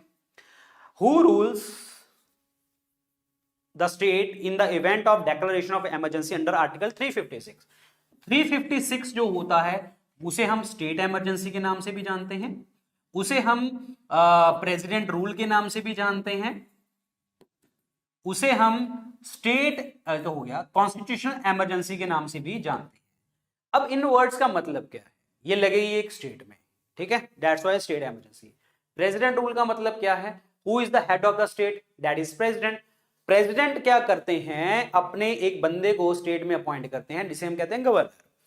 अब एक्चुअली जो आर्टिकल 355 होता है ना, उसमें यह लिखा होता है कि जो एक सेंटर सरकार ने कुछ भी बोला है वो स्टेट सरकार को मानना पड़ेगा। पॉइंट समझ आया? दैट मींस हर राज्य सरकार जो है उसी अकॉर्डिंग जो है काम करेगी जिसके अकॉर्डिंग जो है सेंटर सरकार ने आदेश दिए हैं। अगर वो आदेश मिल तो गए उसको स्टेट को, लेकिन उसने वो चीज फॉलो नहीं करी, तो उस केस में भी इसको क्या करना पड़ता है, राष्ट्रपति शासन वहां पे लग जाएगा। तो राष्ट्रपति शासन तो लगा देंगे, लेकिन उसकी जगह के ऊपर बैठेगा कौन? That is the governor of the state. Answer number क्या बनेगा? सी। जब भी आपकी कॉन्स्टिट्यूशनल इमरजेंसी लगती है, ये मिनिमम 6 महीने के लिए लगती है, और एक्सटेंशन अगेन 6 महीने चलती चली जाएगी, लेकिन मैक्सिमम कितने टाइम के लिए लगेगी? 3 सालों के लिए लगेगी। पॉइंट समझ आया? अगर ये 3 सालों में भी प्रॉब्लम सॉल्व नहीं होती तो हमेशा अगले 6 महीने के लिए, 3 साल के बाद अगले 6 महीने के लिए अमेंडमेंट करनी पड़ेगी, संविधान में संशोधन करना पड़ेगा। ये याद रखना। Answer number C. चलिए अगला आंसर बताइए। Next question is national commission for backward classes was set up in. National commission for backward classes, backward classes commission जो आता है ministry of social justice and empowerment की मिनिस्ट्री में आता है। सोशल जस्टिस एंड इंपावरमेंट की ministry में देखने को हमें मिलता है। और ये किस आर्टिकल में कौन से ईयर में आता है? 1993 में, 1993 में देखने को हमें मिलता है, 1993 में। पॉइंट समझ आया तुम्हें? अगर आपसे पूछा जाए कि इसको कॉन्स्टिट्यूशनल स्टेटस मिला था बैकवर्ड क्लास कमीशन को, तो कौन सी अमेंडमेंट के according? 102nd constitutional amendment act के अकॉर्डिंग जो है इसको क्या मिला था? That is the status, constitutional status, national status, national commission for the backward classes commission के लिए ये चीजें मिली थी। पॉइंट समझ आया तुम्हें? यस, पॉइंट समझ आया? 122nd अमेंडमेंट 102nd अमेंडमेंट के अकॉर्डिंग ये बात करी गई थी। पॉइंट क्लियर है तुम्हें? चले आगे बढ़े, बात करें आगे। चलिए जी आगे बढ़ते हैं। सो आर्टिकल क्या है इसमें? दैट इज द 338B में आता है। चेयरपर्सन होता है, वाइस चेयरपर्सन होता है, तीसरे 2-3 मेंबर और होते हैं। अपॉइंट और रिमूव जो होते हैं राष्ट्रपति द्वारा ही किए जाते हैं, ये याद रखना। Now the question is official language हमारे भारत देश की क्या है? आर्टिकल 343 में लिखी गई है, official language of the Indian union is Hindi that is in the Devanagari script. Answer number क्या बनेगा? ए ऑप्शन बनेगा करेक्ट आंसर। ऑफिशियल लैंग्वेजेस जो थी पहले, हमारे संविधान जब बना था तो 14 ऑफिशियल लैंग्वेजेस थी, अब टोटल कितनी है? टोटल है 22। क्लियर? अब 22 में जो लास्ट में थी वो 4 ऐड करी गई थी। वो 4 जो ऐड करी गई थी वो 92nd अमेंडमेंट एक्ट 2003 द्वारा ऐड करी गई थी, जिसमें 4 भाषाएं कौन सी थी? बोडो, डोगरी, मैथिली और आपका संथाली। तो ये 4 भाषाएं जो थी इसमें ऐड करी गई थी 92nd अमेंडमेंट के अकॉर्डिंग। पॉइंट समझ आया तुम्हें?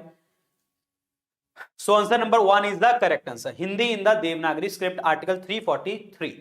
Next question is Panchayati Raj form of the rural government was first adopted by. देखिए पंचायती राज को पहली बार अडॉप्ट किसने किया था? ये आपकी पहली सरकार थी, राजस्थान नागौर डिस्ट्रिक्ट में स्टार्ट हुआ था, और पूरी completely state was Andhra Pradesh. तो आंसर नंबर क्या बनेगा? सी ऑप्शन बनेगा करेक्ट आंसर। क्लियर हो गया तुम्हें? Answer number C, answer number C. Next question is, मैंने आपको बताया था कि कुछ क्वेश्चन बहुत ही सिंपल हैं। सिंपल का मतलब ये नहीं है कि वो एग्जाम में नहीं आते, ये क्वेश्चन एग्जाम में आते हैं। अगला क्वेश्चन देखिए, संविधान के अकॉर्डिंग सिटीजनशिप कैसे ली जा सकती है? सभी रीजंस के कारण लिए जा सकती है ये, और मैंने आपको बताया था, ब्रांड वर्ड से आपको याद हो गया होगा, बर्थ, रजिस्ट्रेशन, एक्विजिशन, नेचुरलाइजेशन और descent. Answer number D is the correct one. Clear? ये हमने बात कर ली है। आगे next question is the term democracy. देखो कई बार पता क्या होता है, काफी बच्चे मेरे को कहते हैं, जैसे अभी बीच में बोला था, सर धीरे, अरे इसमें करना क्या है, इसमें करना क्या है, बाद में अपने आप से देखते रहना, बाद में देखते रहना। ठीक है, यहां पे जितना क्वेश्चन का दायरा है उसके अकॉर्डिंग हमने आंसर दे दिया, हमने समझ लिया। अगर तुम्हें बाद में दिक्कत भी लगी तो बाद में देखते रहना, ये वीडियो आपके पास ही तो पड़ी रहनी है, समझ आया? तो लेकिन ऐसा है कि अगर 100 क्वेश्चन करने हैं, ऐसा नहीं है कि ना हम सुबह रात के 9 बजे से लेके सुबह 9 बजे तक के पढ़ते ही चले जाएं, ऐसा नहीं हो सकता ना। चलो, तो यहां पे जो डेमोक्रेसी वर्ड है ये हमने कहां से लिया है? जो डेमोक्रेसी वर्ड है इसका मतलब क्या होता है? Government by the people, to the people, for the people. Point समझ आया? और ये जो डेमोक्रेसी वर्ड ये डिस्क्रिप्शन मैंने बताई है, ये हमें अब्राहम लिंकन जी ने बताई थी। और ये डेमोक्रेसी वर्ड हमने लिया था कहां पे? ग्रीक वर्ड से लिया गया है। और हमारे भारत देश में किस तरीके की डेमोक्रेसी है? Indirect democracy. इनडायरेक्ट का मतलब क्या है कि हमारे देश के लोग जो हैं चुन तो देते हैं लोगों को, और उनके जो कानून बनते हैं हमारे चुने हुए लोग बनाते हैं कानून। That is the indirect democracy. तो answer number A is the correct answer. Clear? तो यहां पे डेमोक्रेसी वर्ड का मतलब देखिए जी कहां से है? ग्रीस से। That is kratos demos. Demos मतलब क्या हो गया? लोग, और क्रातोस का मतलब हो गया पावर और रूल। तो that is democracy. Next question is, किस पर्सन ने बोला था कि जो संविधान है वो एक आपका सेक्रेड डॉक्यूमेंट है? संविधान जो है एक सेक्रेड डॉक्यूमेंट है। देखो, लाला लाजपत राय तो उस टाइम पे जीवित ही नहीं थे क्योंकि इनकी हत्या हो गई थी 1928 में। सरदार पटेल, ठीक है, महात्मा गांधी जो हैं संविधान कॉन्स्टिट्यूशन असेंबली का मेंबर ही नहीं थे। सरदार पटेल जो थे ये आपके फंडामेंटल राइट के कमेटी के चेयरपर्सन थे, होम मिनिस्टर थे, और प्लस जो है ये देखने को हमें मिल रहे थे। क्लियर? और भीमराव अंबेडकर जी जो ड्राफ्टिंग कमेटी के चेयरपर्सन हैं, फादर ऑफ इंडियन कॉन्स्टिट्यूशन है, आर्किटेक्ट ऑफ इंडियन कॉन्स्टिट्यूशन है, इन्होंने हमें ये वर्ड यूज किया था। That is a secret document की बात इन्होंने करी थी। Answer number A is the correct answer, doctor Bhimrao Ambedkar ji. Clear? ये याद रखना, this is very very important point. Next question बताइए, the joint sitting of both houses of the parliament is presided over by. देखिए, पहली बात तो ज्वाइंट सिटिंग का मतलब क्या होता है? ज्वाइंट सिटिंग का मतलब ये होता है कि अगर देखो सीधी सी बात है, एक बिल होता है। बिल क्या होता है? एक प्रपोजल कि भाई ये ऐसे करना है, या ऐसे करना है, या वैसे करना है। एक प्रपोजल है, किसी भी सदन में आए, सपोज लोकसभा में आया, दूसरे सदन गया, राज्यसभा में पास हो गया, इधर गया, फिर इधर चेंज कर दिया, फिर इधर चेंज कर दिया, फिर इधर चेंज कर दिया। ये कितने टाइम तक चलता चला जाएगा? 6 महीने तक। जाने के 1 महीने, एक बिल की लाइफ कितनी होती है? 6 महीने। लेकिन एक कॉन्सेप्ट हमारा ज्वाइंट सिटिंग का भी आया हुआ है संविधान में, आर्टिकल 108 के अंदर, जिसमें राष्ट्रपति जो होते हैं वो समन कर सकते हैं, बुला सकते हैं। किस चीज को? ज्वाइंट सिटिंग को बुला सकते हैं। ज्वाइंट सिटिंग का मतलब लोकसभा भी आएगी, राज्यसभा भी आएगी, दोनों बैठेंगे, और इसमें समन करने का काम राष्ट्रपति का होता है, लेकिन प्रिसाइड कौन करता है? आपका Lok Sabha speaker. Answer number C is the correct answer. अगर लोकसभा स्पीकर एब्सेंट हैं तो डिप्टी स्पीकर, ये भी एब्सेंट है तो that is deputy chairman of the Rajya Sabha, उसको चेयर करेंगे। आंसर नंबर सी। चलिए जी, अच्छा, ज्वाइंट सिटिंग अभी 3 बार हुई है हमारी। दैट इज पहले तो डाउरी के लिए डाउरी प्रोहिबिशन एक्ट 1961, बैंकिंग के लिए banking regulation act that is the 1977, और एक थी POTA prevention of terrorism act 2002। तो ये देखने को हमें मिली थी। नेक्स्ट क्वेश्चन इज, अगला क्वेश्चन बताइए, कोई भी पर्सन जो होता है चाहे वो मेंबर ऑफ पार्लियामेंट नहीं है, लेकिन वो मैक्सिमम पीरियड के लिए कितने टाइम के लिए जो है मेंबर ऑफ पार्लियामेंट बन सकता है, जब मिनिस्टर बन सकता है, इवन प्राइम मिनिस्टर भी बन सकता है 6 महीने के लिए। लेकिन 6 महीने के अंदर अंदर उसको उस सदन का इलेक्शन जीत जाना चाहिए और उसका मेंबर बन जाना चाहिए उस सदन का। तो आंसर नंबर क्या बनेगा जी आपका? 6 is the correct answer. Answer number 6, D option. Next question is, ये क्वेश्चन तुम बताओगे, सो दिस इज योर होमवर्क। इसको आप जो है स्क्रीनशॉट ले लो, इसको आप मुझे बताओगे कमेंट सेक्शन में, इसको स्क्रीनशॉट ले लो फटाफट। If a country there happens to be a office of monarchy as well as a parliamentary form of the government, this monarch will be called। वैसे तो यार इजी है क्वेश्चन, वैसे तो इजी है क्वेश्चन, ये बता सकते हो, अभी बता सकते हो, बहुत लंबा चौड़ा नहीं है। चलो छोड़ो, होमवर्क छोड़ो, तुम आंसर ही बताओ। क्या तुम्हें होमवर्क देना? क्यों तुम्हें तकल्लफ देना? तकल्लफ तकल्लफ तकल्लफ जो भी है, बताओ।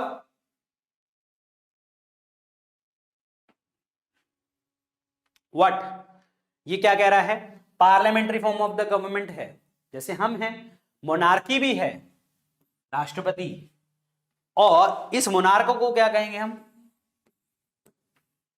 समझ आया, और हेड ऑफ द गवर्नमेंट यहां पे कौन होगा, प्राइम मिनिस्टर। समझ आया तुम्हें ये वाला पॉइंट, तुम्हें कुछ नहीं आता, तुम्हें कुछ नहीं आता, एक्चुअल में तुम्हें कुछ नहीं आता। हाँ, आओ आगे। The administrative and the operational control of the armed forces is exercised by, administrative and operational control of the armed forces is exercised by, देखिए यार एडमिनिस्ट्रेशन भी करनी है, ऑपरेशनल भी कंट्रोल करना है, तो ये कौन कंट्रोल करेगा, मिनिस्ट्री ऑफ डिफेंस। फिर आपके आंसर पता क्या आएंगे, सर प्रेसिडेंट आ जाएगा। पॉइंट समझ आया, देखना तुम्हारे सामने है, सामने है तुम्हारे, देखना देखना देखना, कमेंट सेक्शन देखो फटाफट, सारे देखो, सबके आंसर डी आएंगे। ठीक है, क्यों आएंगे, तुम्हें इतना पता है कि he is the chief commander of armed forces. ठीक है, अब यार आर्म्ड फोर्सेस का चीफ कमांडर होने का मतलब ये नहीं है कि वो यहां पे आदेश देता फिरता है, ठीक है, तो उनको कंट्रोल कर रहा है, बस कहने का मतलब ये है कि डिसीजन दे देता है, राष्ट्रपति एंड में डिसीजन देता है। पॉइंट समझ आया, इसका आंसर क्या बनने वाला है, बी, मतलब प्रॉपर तरीके से जो एडमिनिस्ट्रेशन करनी है भाई डिफेंस की, डिफेंस मिनिस्टर करेगा। फिर डिफेंस मिनिस्टर बनाया क्यों है हमने, चलो तुम बता दो फिर, डिफेंस मिनिस्टर बनाया क्यों है, ऑपरेशनल अगर चीजें हैं तो वो, पॉइंट समझ आया तुम्हें, वो कर क्या रहा है फिर जो डिफेंस मिनिस्टर क्या है। चलो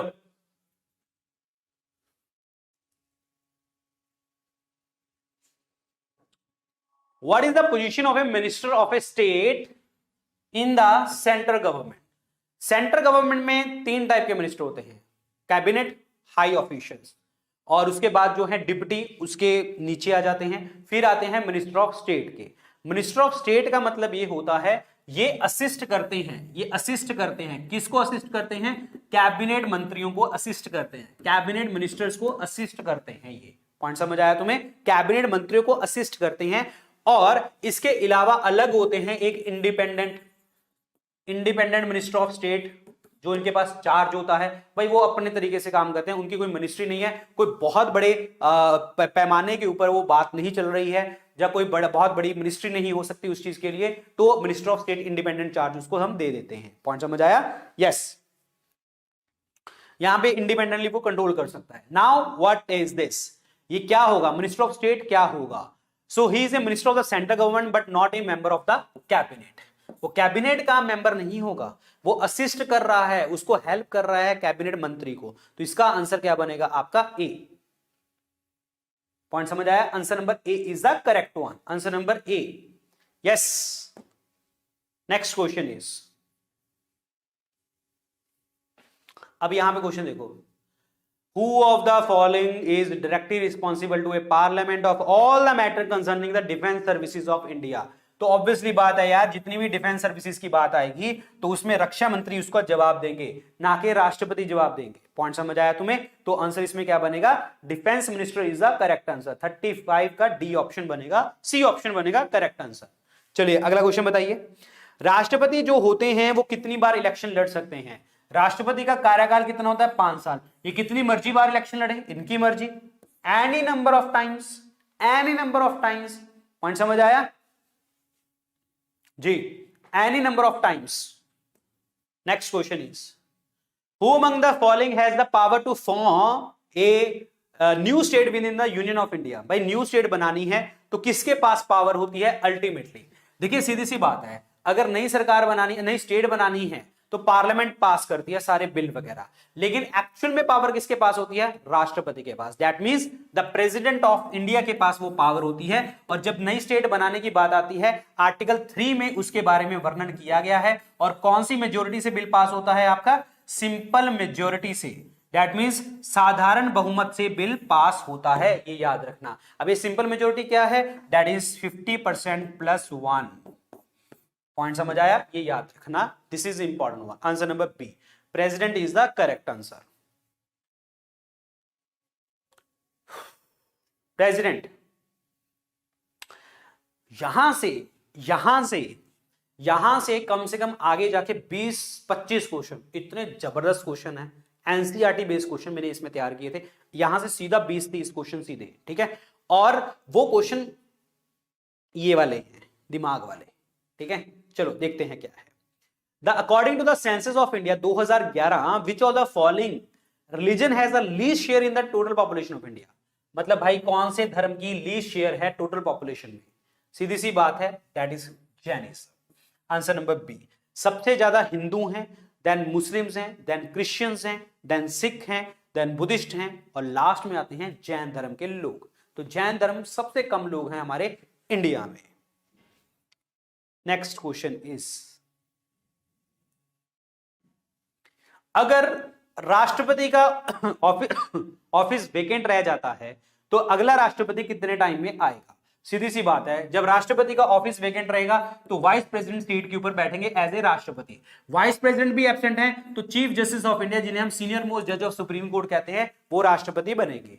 और ये सीट खाली क्यों हो सकती है? भाई बीमार है, डेथ हो गई है, बीमार है, फॉरेन कंट्री में गया है, 5 साल का कार्यकाल खत्म हो गया, और प्लस इंपीचमेंट चल रही है, तो उस केस में ये सारा सिनेरियो ऐसे चलेगा। तो मैक्सिमम जो होगा वो 6 महीने के लिए जो है वो एज ए चेयरपर्सन मतलब राष्ट्रपति बन सकते हैं। Answer number C.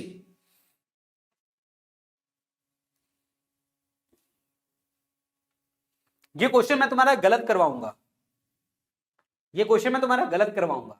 अब गलत करवाने के चक्कर में ना ऐसा मत समझना नहीं सर फिर ये वाला आंसर आ जाएगा। क्वेश्चन समझना, इसको क्वेश्चन समझना, इस चीज को क्या वर्ड यूज कर रहा है।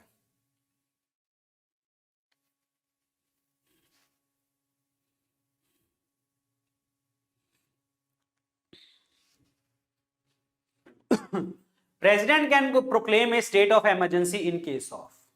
देखो ध्यान से समझो, यहां पे पहले क्वेश्चन समझिए क्या बोल रहा है। Proclaim a state of emergency, इसमें state of emergency word use किया है, समझ आया? इसमें स्टेट इमरजेंसी वर्ड नहीं यूज किया गया। पॉइंट समझो, स्टेट ऑफ इमरजेंसी मतलब एक इमरजेंसी की सिचुएशन। हमारे भारत में 3 टाइप की इमरजेंसी है, नेशनल, कॉन्स्टिट्यूशनल, फाइनेंशियल। फाइनेंशियल 360, भाई फाइनेंस की दिक्कत हो रही है, फाइनेंशियल इमरजेंसी लगा दो। 356 हम बात कर चुके हैं। 352 भाई अगर वॉर चल रही है, एक्सटर्नल एग्रेशन है, जब इंटरनल डिस्टर्बेंस है उसके कारण, तो दैट मींस इसका आंसर क्या बनेगा? All of the above. All of the above मतलब ये ऑप्शन ऊपर नीचे हो गए, बट आंसर इसमें क्या बनेगा? BCD is the correct answer. Clear? समझ आया तुम्हें? समझ आया तुम्हें ये वाला? ये तुक्के मत मारो यार, देखो तुक्के लगाने वाले तुक्के लगाते रह जाएंगे, तुक्का मत लगाओ, समझो क्वेश्चंस को, लैंग्वेज समझो। मैंने तुम्हें एक बार बोला था, याद होगा तुम्हें, मैं वैसे हर पॉलिटी की क्लास में बोलता हूं कि तुम्हें पॉलिटी आती है, लेकिन तुम गलत कहां पे करते हो पॉलिटी? लैंग्वेज समझने में। बस अगर तुम्हें लैंग्वेज समझ आने लग गई तो भाई कल्याण ही कल्याण है। फिर आ जाओ आगे, ये बड़े इंपॉर्टेंट क्वेश्चन है। मैंने यहां से एक्चुअली यहां से एनसीईआरटी से अच्छे क्वेश्चन डाले हैं मैंने यहां पे। वैसे तो क्वेश्चन पहले वाले भी अच्छे थे, लेकिन एनसीईआरटी से अच्छे तरीके से मैंने यहां से बनाए हैं। Tomorrow we shall be free from the slavery of the British domination, but at midnight India will be a partition. Tomorrow will thus be a day of rejoicing as well as a morning, was said by whom? ये क्या कह रहे हैं कि देखो कल को हम अंग्रेजों से आजाद हो जाएंगे, रात को हम अलग हो जाएंगे, कल को हम खुशी भी मनाएंगे और प्लस शोक भी मनाएंगे क्योंकि इंडिया और पाकिस्तान बन गया। ये पर्सन का नाम बताइए। ये पर्सन का नाम है महात्मा गांधी। और जो बच्चे, तुम जैसे बच्चे जवाहरलाल नेहरू टिक कर रहे हो, जवाहरलाल नेहरू जी ने ये वर्ड यूज किया था कि हां हम आजाद हो चुके हैं और विश्व जब सो रहा है तो इंडिया अपनी बहुत लंबी हाइट्स के ऊपर पहुंच चुका है। उन्होंने ये वर्ड यूज किया था। और इन्होंने क्या वर्ड यूज किया था? ये यूज किए थे महात्मा गांधी जी ने वर्ड यूज किए थे। महात्मा गांधी जी ने ये वर्ड कोलकाता में यूज किए थे, याद रखना, क्योंकि जब इंडिया आजाद हुआ था तो कोलकाता में जो है, कौन सी जगह थी वो, एन से नाम पड़ता था, कौन सी जगह पे दंगे सॉल्व करवा रहे थे, वो क्या नाम था जगह का? अरे तुम्हें क्वेश्चन समझाते समझाते मैं कई बार वो वर्ड भूल जाता हूँ। नोखाली, नोखाली डिस्ट्रिक्ट, नोखाली डिस्ट्रिक्ट, नोखाली डिस्ट्रिक्ट में, पॉइंट समझ आया? तो नोखाली डिस्ट्रिक्ट में ये वर्ड बोला गया था यहां पे, तो आंसर नंबर ए। समझ आया तुम्हें? समझ आया? अब चलेगा दिमाग। चलो आ जाओ Gandhi ji. Next question is which of the following is not a feature of the Westminster model of the government? That means, अरे बड़े गलत होंगे भाई, आज आज बहुत कुछ गलत होना है इसका मतलब क्या है भाई? Parliamentary form of the government के बारे में बात कर रहा है। वेस्ट मिनिस्ट्री मतलब parliamentary form of the government. आ जाओ आगे।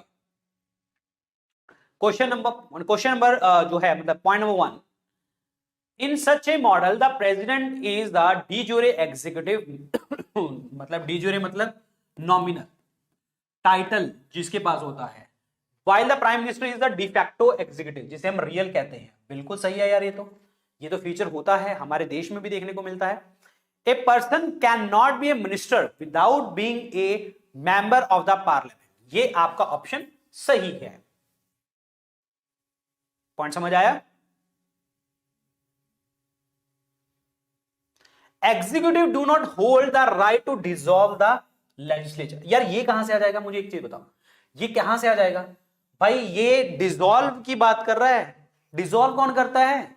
राष्ट्रपति। और एग्जीक्यूटिव का मतलब ये नहीं होता, एग्जीक्यूटिव का मतलब राष्ट्रपति भी हैं, काउंसिल ऑफ मिनिस्टर भी हैं, और भी बहुत सारे लोग हैं। तो सी ऑप्शन तो दूर दूर तक नहीं बनेगा। यहां पे राष्ट्रपति डिसॉल्व करते हैं प्राइम मिनिस्टर के कहने पे, तो इसका जो आंसर बनेगा वो बनेगा C. Ministers are collectively responsible to the parliament. Yes, he is responsible.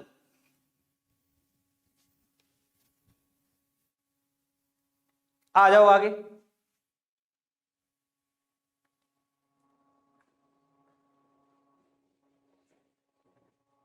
Stand still agreement with India for a year after the independence. देखिए स्टैंड स्टिल का वर्ड का मतलब होता है दोनों की रजामंदी से, दोनों की रजामंदी से ये किया गया। तो that agreement is with the Hyderabad, क्योंकि जब देश आजाद हुआ था तो 3 स्टेट्स ने हमारे साथ ज्वाइन नहीं किया था, जूनागढ़, हैदराबाद और जम्मू कश्मीर में, जम्मू कश्मीर ने ज्वाइन नहीं किया था। तो इस क्वेश्चन का आंसर क्या बनेगा आपका? C option. That means Hyderabad is the correct answer, Hyderabad. चलिए अगला क्वेश्चन बताओ। आ रहा है मजा तुम्हें? First part of India to hold an election based on the universal adult franchise, मतलब उस टाइम पे तो 21 साल एज थी आर्टिकल 326 में। तो पहली स्टेट बताओ जिसने इलेक्शन करवाए थे ऐसे, तो दैट इज द मणिपुर। जून 1948 में आपके इलेक्शन हुए थे यहां पे, जून 1948 में। समझ आया तुम्हें? कॉन्स्टिट्यूशनल मोनार्की बनी थी यहां पे, constitutional monarchy. Answer number C, sorry answer number A, Manipur is the correct answer, Manipur. Next question is, अरे महाराष्ट्र कहां आ गया है?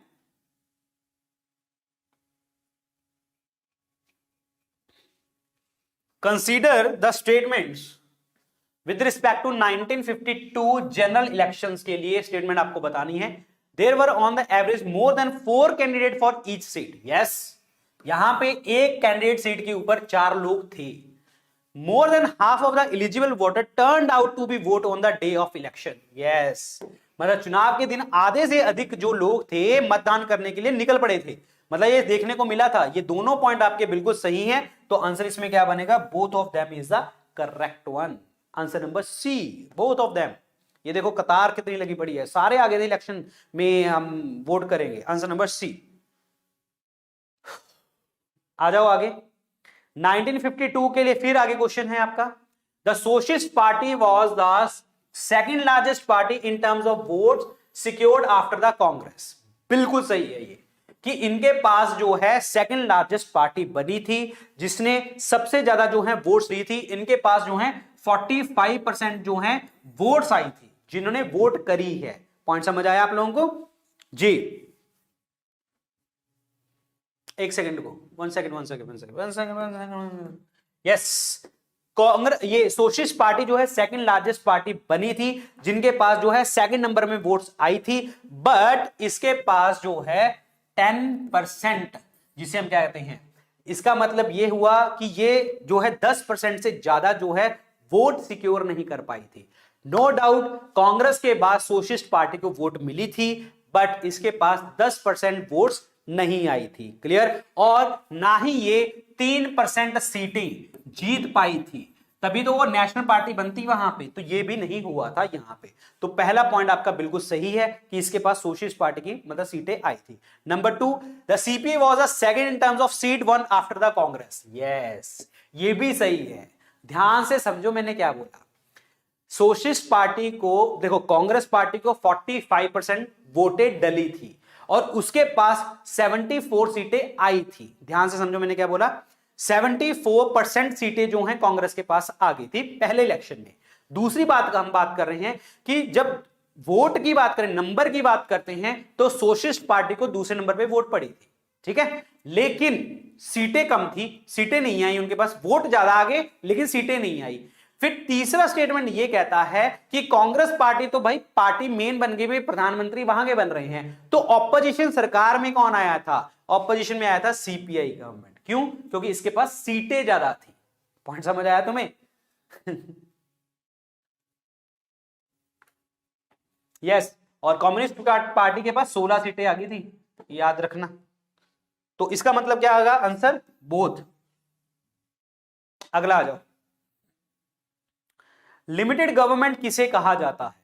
लिमिटेड गवर्नमेंट, देखो सीधी सी बात है, लिमिटेड गवर्नमेंट का मतलब कहते हैं, जैसे हम कहते हैं ना, तुम्हें जैसे तुम लिमिट में रहो, घर वाले भी कहते हैं लिमिट में रह के काम करो, मतलब भाई इसी दायरे में रह के काम करो, जो तुम्हारा दायरा है यही दायरे में रह के काम करो। दैट मीन्स आपको उस दायरे में रह के ही काम करना है। हमारे गवर्नमेंट में, हमारे इंडिया में अगर हम कहें कि लिमिटेड गवर्नमेंट है, तो भाई हमारे सरकारों को रोक रखा है। किसने रोक रखा है? संविधान ने रोक रखा है। ऐसा नहीं कि कुछ भी कर दे। पॉइंट समझ आया? तो कॉन्स्टिट्यूशन ने लिमिट कर रखा है, a government that rules within the limit set by the constitution. तो आंसर नंबर क्या बनेगा आपका? सी ऑप्शन बनेगा correct answer. Answer number C.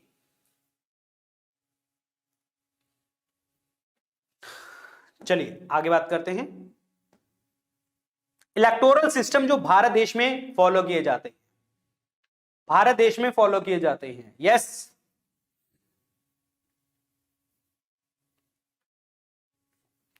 देखिए जहां पे कॉन्स्टिट्यूएंसीज कम आती हैं तो वहां पे एरिया बेस्ड रिप्रेजेंटेशन हो जाती है।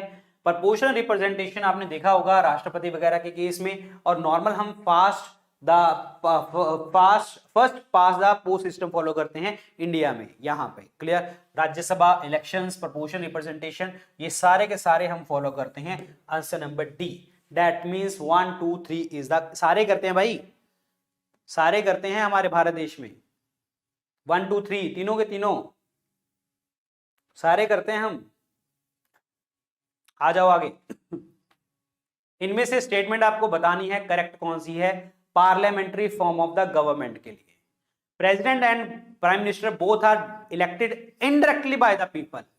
यार ये सही है। अब आप देखो, आप कहेंगे कि प्राइम मिनिस्टर जो है उसके इलेक्शन होते हैं, प्राइम मिनिस्टर का इलेक्शन नहीं होता। अगर मैं कहूं, आज जब हम वीडियो बना रहे हैं इस चीज को, मोदी जी की बात करते हैं, प्रधानमंत्री मोदी हैं, ठीक है, तो Modi ji as a prime minister नहीं लड़े हैं। मोदी जी वाराणसी से और गुजरात से लड़े थे एज ए एमपी। पॉइंट समझ आया? एमपी लड़े हैं वो, प्राइम मिनिस्टर नहीं लड़े। तो पार्टी के पास सीटें, बीजेपी सरकार के पास, बीजेपी के पास जो है सीटें अच्छी खासी आ गई। तो बीजेपी सरकार ने, उनको पता था कि हम जीतेंगे, तो ऑलरेडी उन्होंने अपना एक फेस दिखा दिया था कि अगर हम जीते तो हमारा प्राइम मिनिस्टर ये बनेगा। अगर वो फेस नहीं दिखा रहे कि कौन बनेगा प्राइम मिनिस्टर, तो जब सीटें आ जाएंगी, जब सीटें आ जाती हैं बहुत सारी, तो उसके बाद जो है वो अगला अपना जो है मेजोरिटी पार्टी कहती है ये प्राइम मिनिस्टर बनेगा। पॉइंट समझ आया? तो दैट मींस इनडायरेक्ट होता है। Prime minister can be member from any house of the parliament. Yes, Lok Sabha से भी हो सकते हैं, राज्यसभा से भी हो सकते हैं।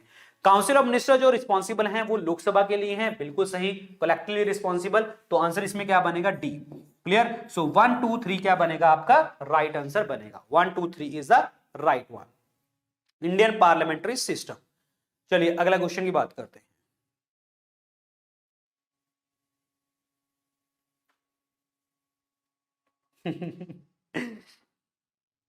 हाँ, चलिए अगला आंसर बताइए।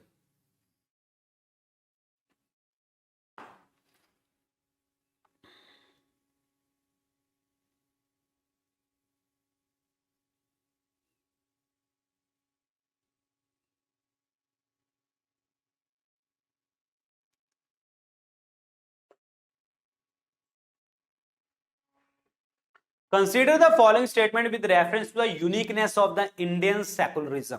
हमारे भारत देश में सेकुलरिज्म की बात आ रही है। सेकुलरिज्म वर्ड का मतलब क्या होता है? सेकुलरिज्म वर्ड का मतलब होता है कि धर्मनिरपेक्ष, पंथ निरपेक्ष वाली बात आती है। ठीक है। Number 1, it allows everyone to freely practice and propagate a particular religion without any limitation. ये ऑप्शन आपका गलत है। ठीक है, ऐसा नहीं है। पॉइंट समझ आया? क्लियर हो गया तुम्हें? हाँ, ठीक है। लेकिन एक चीज मैं आपको बता देता हूं कि यहां पे हम हमारे आर्टिकल नंबर जो 25 है वो हमें क्या बताता है हम किसी भी धर्म को अपना सकते हैं, ठीक है, अपनी चॉइस को, लेकिन हमारे ऊपर कोई रिस्ट्रिक्शंस वगैरह नहीं आती, कोई बार सेट नहीं करता यहां पे। क्लियर हो गया? और हमारा कोई भी रिलीजन हो सकता है, और इसका मतलब ये नहीं है कि अगर हमारा कोई भी रिलीजन हो सकता है तो मतलब हमारा रिलीजन होगा ही, तो हम अपने कोई भी धर्म को नहीं भी अपना सकते। मतलब मेरा कोई धर्म नहीं है तो मतलब one can even have no religion at all. Clear? तो ये स्टेटमेंट गलत है। Every religious group is free to manage its religious affair, ये बिल्कुल सही है। It follows a principled and equal distance from all religion, yes बिल्कुल सही है यार ये, कि मतलब सभी धर्मों से आप अपना जो है इक्वल डिस्टेंस बना के रह सकते हैं। क्लियर? और ऐसा भी नहीं है अगर मैं कहूं कि मैं अपना कोई धर्म नहीं अपना रहा तो मेरी मर्जी है ना, मैं अपना अगर धर्म नहीं अपना रहा तो मेरी मर्जी है, मैं कहीं पे भी कितना डिस्टेंस बना के रखूं किसी भी धर्म से, दैट्स इट। तो सेकुलर हैं हम लोग, तो आंसर इसमें क्या बनेगा? Second and third. So B option बनेगा correct answer. Next question is, right to equality के लिए आपको अप्रोप्रिएट स्टेटमेंट आपको बतानी है क्या सही है। Right to equality, right to equality जो है आपका आर्टिकल नंबर 14 से लेके 18 तक देखने को हमें मिलते हैं। Number 1, giving everyone the same treatment irrespective of their status in the society, to do away with all sort of distinction in the society, providing an atmosphere where everyone has the same rights and the duty, enabling everyone to have equal opportunity to achieve whether one is capable of। देखिए जी, ये equality का मतलब ये होता है कि भाई सभी को इक्वल अपॉर्चुनिटी हम दे रहे हैं, कि भाई जो कैपेबल है सबको समान अवसर देने में सक्षम बनाना, ये है आपकी इक्वालिटी। तो answer number D, answer number D is the correct answer. Next question is answer number D. ये तो सबको पता होगा, heart and the soul of Indian constitution किसे बोला गया था? That is right to constitutional remedies को बोला गया था। Answer number C, that is article 32 को बोला गया है। क्लियर? प्रियम्बल को बोला गया था soul of the Indian constitution. Soul किसने बोला था? ठाकुर दास भार्गव ने। पॉइंट समझ आया? और सोल बोला था, और प्लस आइडेंटिटी कार्ड किसने बोला था प्रियम्बल को? दैट इज एन के पालकी वाला ने। क्लियर? और प्लस जो है होरोस्कोप किसने बोला था आधुनिक भारत का? That is horoscope word use किसने किया था? के एम मुंशी ने, के एम मुंशी ने। ठीक है, ये आपका आंसर बनेगा सी, रेमेडीज वाला, जिसमें हम रिट फाइल कर सकते हैं।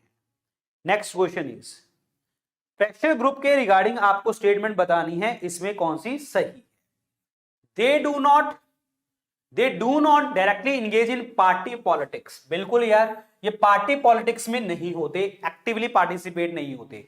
प्रेशर ग्रुप का मतलब जैसे स्टूडेंट यूनियन, लेबर यूनियन, ये लोग ये पॉलिटिक्स वगैरह में नहीं आते, एक्टिवली पार्टिसिपेट नहीं करते, डायरेक्टली इंगेज नहीं होते। They try to influence the government politics by disrupting government program and organizing strikes. Yes, कि देखो अगर कोई ऐसा कानून बन रहा है जो इन लोगों के लिए घातक है और इनको लगे कि हाँ हमारे लिए सही नहीं है, तो ये स्ट्राइक्स वगैरह कर सकते हैं और गवर्नमेंट के ऊपर प्रेशर डाल सकते हैं कि आप इस चीज को चेंज करें। पॉइंट समझ आया? Number 3, they employ the professional lobbyist और offer expensive advertisement to gain public empathy, sympathy and media attention. गलत। ये जो थर्ड स्टेटमेंट है ये बिजनेस ग्रुप्स के लिए है, बिजनेस ग्रुप्स जो होते हैं, नॉट प्रेशर ग्रुप। तो आंसर इसमें क्या बनेगा? 1 and 2। आंसर इसमें क्या बनेगा आपका? C option, 1 and 2 is the correct answer. 1 and 2। अगला क्वेश्चन बताओ, डेमोक्रेटिक गवर्नमेंट का मतलब क्या होता है? ये हमने अभी बात करी थी, अब यहां पे आंसर देखते हैं। The rulers elected by the people take all the major decision. ये आपका ऑप्शन सही है। The election offer a fair opportunity to the people to change the current rulers. ये भी आपका ऑप्शन सही है। The citizen has the right to cast only one vote and each vote has the equal value. Yes, option सही है ये वाला। The right of the citizen are protected by the independent judiciary, ये भी आपका option सही है। तो इसका आंसर क्या बनेगा आपका D, all of the above is the correct answer, all of the above, yes, answer number D. समझ आया तुम्हें? All of this, answer number D is the correct answer. Next question बताइए, अगला क्वेश्चन बताइए। बहुत बढ़िया, बहुत बढ़िया, बहुत बढ़िया। In the election of the president the value of the vote of the Lok Sabha member क्या होगी? देखिए जी, लोकसभा मेंबर की जो वैल्यू होगी, वोट की वैल्यू जो होगी वो कैसे होगी? अब मुझे एक चीज बताओ, हमें पता है एक दायरे के अकॉर्डिंग जो है, एक लोकसभा का जो एमपी है, ठीक है, उसको एक पीछे एक पॉपुलेशन होती है। एक स्टेट में बहुत सारे एमपीज हो सकते हैं ना, कहीं पे ज्यादा है कहीं पे कम है, तो ऑब्वियसली बात है जो नंबर ऑफ वोट्स होंगी मेंबर की रिप्रेजेंटेशन में, तो वो आपकी डिफर करेंगी according to the geographical size of the respective state. Point समझ आया? स्टेट के अकॉर्डिंग जो है वो आपकी डिफर कर जाएगी। पॉइंट क्लियर हो गया? That is the vote of the value of the Lok Sabha. Answer number 1 is the correct answer. MLA की देखो जी, population of a state divided by total number of elected MLA of that state multiply by 1/1000। MP की देखो, जो MP की पूछा था उसने, total sum total of votes of the elected MLA of all the states including Delhi and Puducherry, क्योंकि state है वहां पे, ठीक है, मतलब एमएलए वगैरह हैं और इलेक्टेड एमपीज दोनों सदनों के, तो उसको डिवाइड कर दो और आपकी वैल्यू निकल आएगी इस तरीके से। क्लियर? और कोटा आपका 50% + 1, अगर 50% + 1 सीटें आपकी आ रही हैं तो दैट मींस 50% + 1 सीटें अगर आ रही हैं तो दैट मींस वो प्रेसिडेंट जो है आपका बन जाएगा proportional representation with the single transferable vote के अकॉर्डिंग। यस, चलिए जी आगे बढ़ते हैं। Indian president is what? कौन है ये?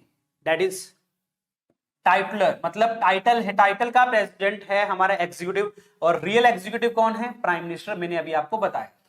तो आंसर नंबर बी ऑप्शन बनेगा correct answer, B option. Next question is, prime minister बनने के लिए हमें एज कितनी चाहिए होती है? भाई टाइटल है, टाइटल का प्रेसिडेंट है, रियल तो कौन है? प्राइम मिनिस्टर है। Head of the government is prime minister, head of the state is राष्ट्रपति, राष्ट्र सारे काम प्राइम मिनिस्टर लेता है, डिसीजन सारे प्राइम मिनिस्टर लेता है, राष्ट्रपति ने तो मोहर लगानी होती है बस। चलिए जी, प्राइम मिनिस्टर बनने के लिए हमें एज कितनी चाहिए ये हमने डिस्कस कर चुके हैं। जो लोकसभा का मेंबर बनने के लिए चाहिए होती है that is 25, 30 is for Rajya Sabha state legislative council, 25 chief minister के लिए भी, असेंबली स्टेट असेंबली का इलेक्शन लड़ने के लिए, लोकसभा का इलेक्शन लड़ने के लिए, 35 जो होती है that is for the president, vice president, governor. ये ऑलरेडी डिस्कस कर चुके हैं। Answer number D. अब भाई इसमें क्या बोल रखा है? प्राइम मिनिस्टर की बात आ रही है, 35 क्यों लिख रहे हो? 35 क्यों लिख रहे हो इसमें? नेशनल फ्लावर बताइए हमारा क्या है? हमारा नेशनल फ्लावर क्या है इसमें से? तो that is lotus. Lotus, clear? Lotus, nelumbo nucifera, एक साइंटिफिक नेम है, गेटस। क्लियर? और पेड़ कौन सा है हमारा? बरगद का पेड़, जिसे हम कहते हैं बैनियन ट्री, बरगद का पेड़, ficus benghalensis is the name.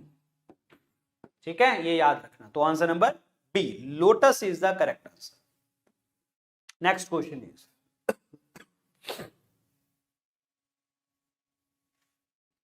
अगला क्वेश्चन बताइए। जो मोटो है हमारे नेशनल एम्बलम के नीचे वो क्या है? ये तो बड़ा सिंपल सा क्वेश्चन है, दैट इज सत्यमेव जयते। सत्यमेव जयते हमने लिया किया कहां से है? मुंडक उपनिषद से लिया है, that is Upanishad, Mundaka Upanishad. Clear? Answer number C, Mundaka Upanishad से, दैट इज सत्यमेव जयते। अगला क्वेश्चन बताइए।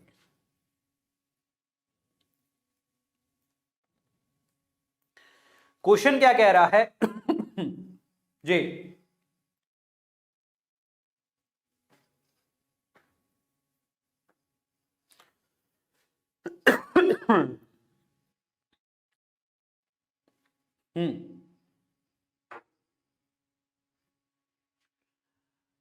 कौन सी पार्टी ने 2 प्राइम मिनिस्टर दिए 2 सालों में? बता सकते हैं? 2 प्राइम मिनिस्टर दिए 2 सालों में ही, तो that is the Janata party. ठीक है, अब जनता पार्टी कैसे, 1977 में जो है जनता पार्टी पावर में आई थी। Morarji Desai was the prime minister उस टाइम पे। ठीक है, और चौधरी चरण सिंह जो थे वो इसका पार्ट थे, किसका, जनता पार्टी का। और इसके बाद मोरारजी देसाई ने मतलब चौधरी चरण सिंह जी को निकाला, राज नारायण को निकाला, फिर उसके बाद मोरारजी देसाई को क्या करना पड़ा, रिजाइन करना पड़ा यहां से। फिर चौधरी चरण सिंह जो हैं 5th प्राइम मिनिस्टर बने थे उसी साल ही आपके 1979 से 1980 में ये बने थे, और 79 में इन्होंने रिजाइन किया था। तो इसका मतलब जनता पार्टी के 2 प्राइम मिनिस्टर एक ही साल में देखने को हमें मिले थे पहली बार। पॉइंट समझ आया तुम्हें?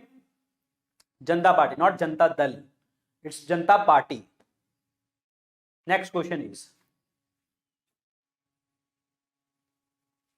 अगला क्वेश्चन देखिए, पंचायती राज सिस्टम के 3 लेवल के ऊपर जो है पंचायत देखने को हमें मिलती है, और ये पंचायत जो है हमें बलवंत राय कमेटी की रिकमेंडेशन से हमें देखने को मिली थी, Balwant Rai committee. Clear, and that is the 1957। और इसमें 3 लेवल के ऊपर जो है आपकी पंचायत थी, जिसमें विलेज पंचायत, ब्लॉक समिति, जिला परिषद देखने को हमें मिली। तो ये है आपकी कौन सी, यस कहां है, आंसर बताओ फटाफट। ब्लॉक समिति, पंचायत समिति एंड बताओ। आंसर नंबर सी, बिल्कुल सही, answer number C is the correct answer, answer number C. ठीक है, पंचायत समिति ब्लॉक लेवल पे, Zila Parishad district and gram panchayat is village level. अगला बताइए।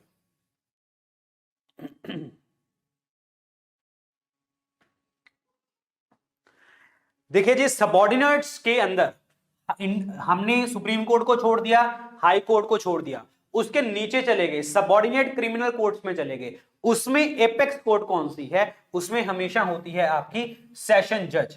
ये सेशन जज जो होते हैं ये होते हैं भाई क्रिमिनल वाली चीजों को सॉल्व करने वाले। तो answer number C is the correct answer, answer number C, yes answer number C, court of the session जजेस। तुम्हें आज ना अजीब लगेंगे यहां पे क्वेश्चन, देखो court of session that is criminal court, clear, provincial small that is civil court.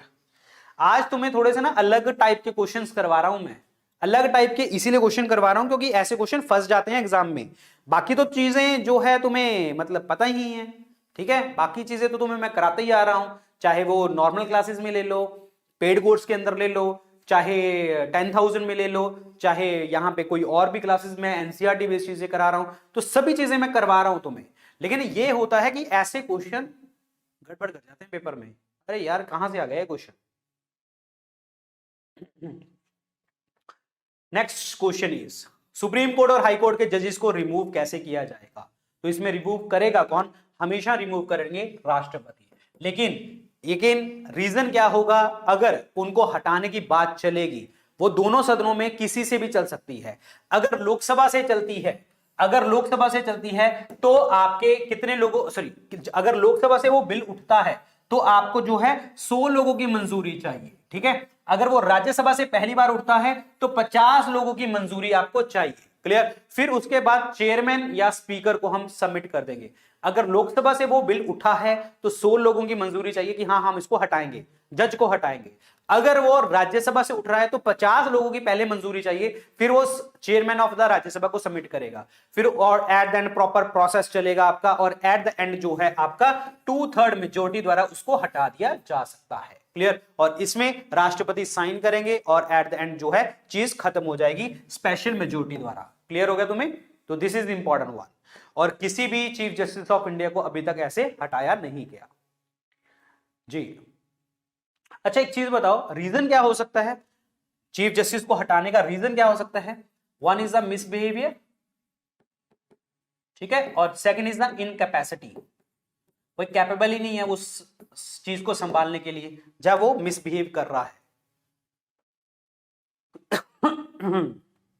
चलिए,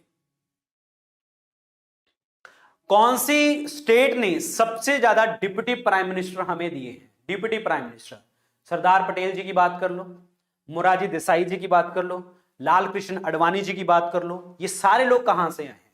ये सारे लोग हैं गुजरात से। सबसे ज्यादा डिप्टी प्राइम मिनिस्टर गुजरात ने दिए हैं, मैं जैसे जैसे बोल रहा हूं, सरदार पटेल जी, लाल कृष्ण आडवाणी जी, मोरारजी देसाई जी, ये सारे जो है डिप्टी प्राइम मिनिस्टर गुजरात से थे। आंसर नेक्स्ट क्वेश्चन 370, ये तो पता होगा यार, ये तो बच्चे बच्चे को पता है। अब 370 जो है टेम्परेरी प्रोविजन थी जम्मू कश्मीर की, जिसको हटा दिया गया है। Answer number 1, answer number 1 article 370। Next question is state reorganisation की बात आ रही है। स्टेट रीऑर्गेनाइजेशन के लिए 7th कॉन्स्टिट्यूशन अमेंडमेंट एक्ट 1956 था, जिसमें हमने 14 स्टेट्स और 6 यूनियन टेरिटरी में पूरा देश जो है ऑर्गेनाइज रीऑर्गेनाइज कर दिया था। आंसर नंबर क्या बनेगा? B is the correct answer. 7, अरे क्या बात कर रहे हो, यहां पे रीऑर्गेनाइजेशन की बात आ रही है, पहली स्टेट की बात नहीं आ रही। पहली स्टेट 1953 में बनी थी, वो अलग बात है, लैंग्वेज बेसिस के ऊपर बनी थी, ठीक है, आंध्र प्रदेश बनी थी। लेकिन यहां पे रीऑर्गेनाइज की बात आ रही है, पूरी स्टेट्स को रीऑर्गेनाइज करने की, तो वो 7th अमेंडमेंट के अकॉर्डिंग किया गया था। That was by the 1956 year. Point clear? कहां चल रहे हो तुम लोग? कहां पे आंध्र प्रदेश चले गए? यहां पे रीऑर्गेनाइजेशन की बात चल रही है। वो अलग बात है कि जब पूरा देश आजाद हो गया था तो उसके बाद रीऑर्गेनाइजेशन की बात आई थी। एसके धार कमेटी बैठी थी, फिर जेवीपी कमेटी बैठी थी, फिर उसके बाद फजल अली कमीशन ने पूरा देश को लैंग्वेज बेसिस के ऊपर जो है प्रॉपर तरीके से कर दिया था, मतलब रीऑर्गेनाइज कर दिया था। बट 7th अमेंडमेंट के अकॉर्डिंग जो है ये रीऑर्गेनाइज किया गया था। सरकारिया कमीशन जो है वो किस चीज की चीजों को देखने के लिए था? सरकारी कमीशन जो था 1983 में था, and this is for the centre state relationship. Clear? जाने के आपके सेंटर और स्टेट के रिलेशनशिप की अगर हम बात करते हैं तो दैट मींस फेडरल स्ट्रक्चर की यहां पे बात करी जा रही है। तो इसके अलावा जो है एक पुंची कमीशन भी था। पुंची कमीशन था 2007 में, ठीक है, 2007 में, वो भी सेंटर स्टेट रिलेशनशिप के लिए देखने को हमें मिला था। तो answer number 1, so answer number 1 is the correct answer, Sarkaria commission. चलिए अगला क्वेश्चन बताइए।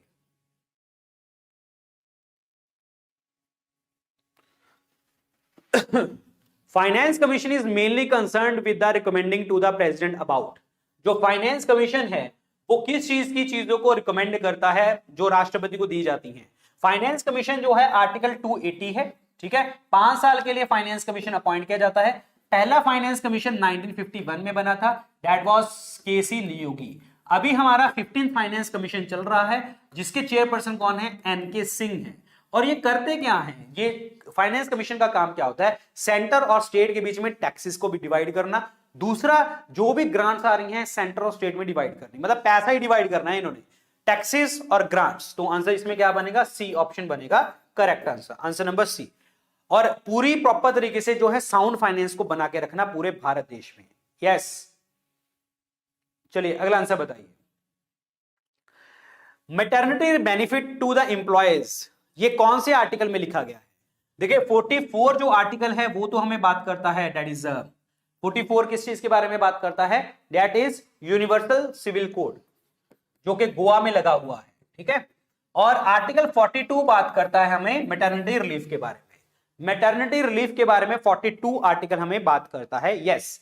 और 41 किसके लिए बात करता है? That is a right to work, education और पब्लिक असिस्टेंस। ये वर्क के लिए राइट टू वर्क, असिस्टेंस, इस चीज के लिए बात करता है, work, assistant, public assistant, education के लिए बात करता है। 43 बात करता है लिविंग वेजेस के लिए बात करता है फॉर द वर्कर, मतलब एक मिनिमम वेजेस आपको चाहिए होंगे यहां पे। तो आंसर नंबर क्या बनेगा जी? B option, 42 is the correct answer, maternity relief, that is 42। अगला बताइए। ये हमने डिस्कस कर ही लिया है, ठीक है, ये हमने डिस्कस कर लिया है कि स्टेट इमरजेंसी की बात आ रही है, और ये आपका 356 में आता है। और 352 भी याद कर लेते हैं, यहां पे नेशनल इमरजेंसी की बात आती है। अभी तक नेशनल इमरजेंसी 3 बार लगी है, तीनों ही रीजन के कारण लगी है। पहला रीजन है वॉर, ठीक है, ये वॉर के कारण 1971 के अंदर लगी थी इंडिया पाकिस्तान के लिए। और एक था external aggression reason, external aggression के लिए लगी थी 1961 इंडिया चाइना के साथ, क्लियर। और थर्ड है इंटरनल डिस्टरबेंस था, 1975 में इंडिया में लगाई थी इंदिरा गांधी जी की सरकार ने, Fakhruddin Ali Ahmed was the president. फिर इंटरनल डिस्टर्बेंस वर्ड जो है आर्म्ड रेबिलियन में चेंज कर दिया गया था। ठीक है, ये याद रखना, आर्म्ड रेबिलियन में 44 अमेंडमेंट के अकॉर्डिंग। क्लियर हो गया तुम्हें? तो आंसर इसमें क्या बनेगा? B option 356 is the right one, 356। Next question is article 32 जो है हमें संविधान का किस चीज के बारे में बात करता है? देखिए, राइट अगेंस्ट एक्सप्लॉयटेशन की बात करूं, शोषण के विरुद्ध अधिकार 23 और 24 के आते हैं। रिलीजन की बात करें 25 से 28 आते हैं। रेमेडीज की बात करें 32 आता है जिसमें रिट करी जाती है। इक्वालिटी की बात करें 14 से 18 तक आते हैं। तो यहां पे आर्टिकल 32 की बात करी गई थी, तो आंसर इसमें क्या बनेगा? सी ऑप्शन बनेगा correct answer, answer number C, answer number C, जिसमें 5 टाइप की रिट हैं आपकी, habeas corpus, mandamus, certiorari, prohibition, quo warranto. Habeas corpus का मतलब होता है टू हैव ए बॉडी। कई बार जो है आपको अनलॉफुली जो है आपकी प्रॉपर्टी को सीज कर लिया जाए, या आपको जेल में डाल दिया जाए, तो आप सुप्रीम कोर्ट, हाई कोर्ट जा सकते हैं हेबियस कॉर्पस के अकॉर्डिंग। मैंडमस कहता है कि अगर कोई गवर्नमेंट ऑफिशियल आपका काम नहीं करके दे रहा तो आप उसको कह सकते हैं भाई मैंडमस के अकॉर्डिंग। सैरिशरी क्या होता है? अगर लोअर कोर्ट ने कोई डिसीजन दे दिया, हायर कोर्ट उस डिसीजन को कैंसिल कर सकता है। प्रोहिबिशन, अगर किसी लोअर कोर्ट के पास कोई केस है, वो चलता चलता केस हायर कोर्ट अपने पास लेके आ सकती है कि तेरी जुरिस्डिक्शन में नहीं आता। क्यू वारंटो का मतलब होता है व्हाट इज योर अथॉरिटी, किस आधार पे, किस अथॉरिटी के आधार पे। क्लियर? और ये रिट वर्ड हमने कहां से लिया है? ब्रिटेन के कॉन्स्टिट्यूशन से लिया है, ये भी मैंने आपको बताया था। नेक्स्ट क्वेश्चन इज, देखिए जी, गवर्नर ऑफ स्टेट बनाई है सबसे पहली, आजाद भारत की पहली गवर्नर कौन बनी थी? And that is Sarojini Naidu, और ये यूपी सरकार, यूपी स्टेट की बनी थी। और सुचित्रा कृपलानी जी की बात करूं, ये सीएम बनी थी, पहली फीमेल सीएम यूपी सरकार की। इंदिरा गांधी जी की बात करूं, ये फर्स्ट पीएम बनी है फीमेल। ठीक है। विजय लक्ष्मी पंडित जी की बात करूं, ये एम्बेसडर थी, यूनाइटेड नेशन जनरल असेंबली की प्रेसिडेंट भी रही थी। क्लियर? ये याद रखना। तो आंसर नंबर ए, ये पहली हैं यूनाइटेड नेशन जनरल असेंबली की प्रेसिडेंट। नाइटिंगेल ऑफ इंडिया, और आईएनसी का जो सेशन था 1925 का कानपुर का, उन्होंने चेयर किया था, द फर्स्ट भारतीय महिला जिन्होंने चेयर किया था। अदरवाइज फर्स्ट महिला कौन थी? एनी बेसेंट थी। 1917 कलकत्ता का सेशन। चलिए अगला आंसर बताइए। The states in India demanding greater autonomy from the centre in the, देखो सीधी सी बात है, राज्य तो बन चुके हैं, लैंग्वेज बेसिस के आधार पर बन चुके हैं, और लैंग्वेज बेसिस के आधार पे तो बन गए हैं, अब इनको पावर्स भी चाहिए राज्यों को, और बिल्कुल चाहिए, देनी भी चाहिए। अब ये कौन सी पावर डिमांड कर रहे हैं? ये तीनों की तीनों पावर डिमांड कर रहे हैं कि भाई हमें कानून बनाने की भी दो, हमें चीजों को इंप्लीमेंट करने के लिए दो, और हमें फाइनेंस की पावर भी दो। ये सारी की सारी जो पावर्स जो हैं चाहते हैं। अब answer number D is the correct answer, answer number D. अगला क्वेश्चन देखिए, जो चीफ काउंसिल ऑफ मिनिस्टर्स होते हैं एक स्टेट के अंदर, वो कलेक्टिवली रिस्पॉन्सिबल किसके लिए होते हैं? जैसे कि सेंटर की अगर मैं बात करूं, प्राइम मिनिस्टर या council of minister, they are collectively responsible to the Lok Sabha. तो सीएम या आपकी काउंसिल ऑफ मिनिस्टर स्टेट के अंदर जो होंगे वो लेजिस्लेटिव असेंबली के लिए रिस्पॉन्सिबल होंगे। और काउंसिल ऑफ मिनिस्टर में 15% ऑफ द जो है असेंबली सीट्स रखे जाते हैं, असेंबली सीट्स। क्लियर? और ये कौन सी अमेंडमेंट हुई थी? 91st अमेंडमेंट एक्ट 2003 के अकॉर्डिंग हमने बात करी थी। तो answer number C, 4 is the correct answer, answer number 4। Next question is,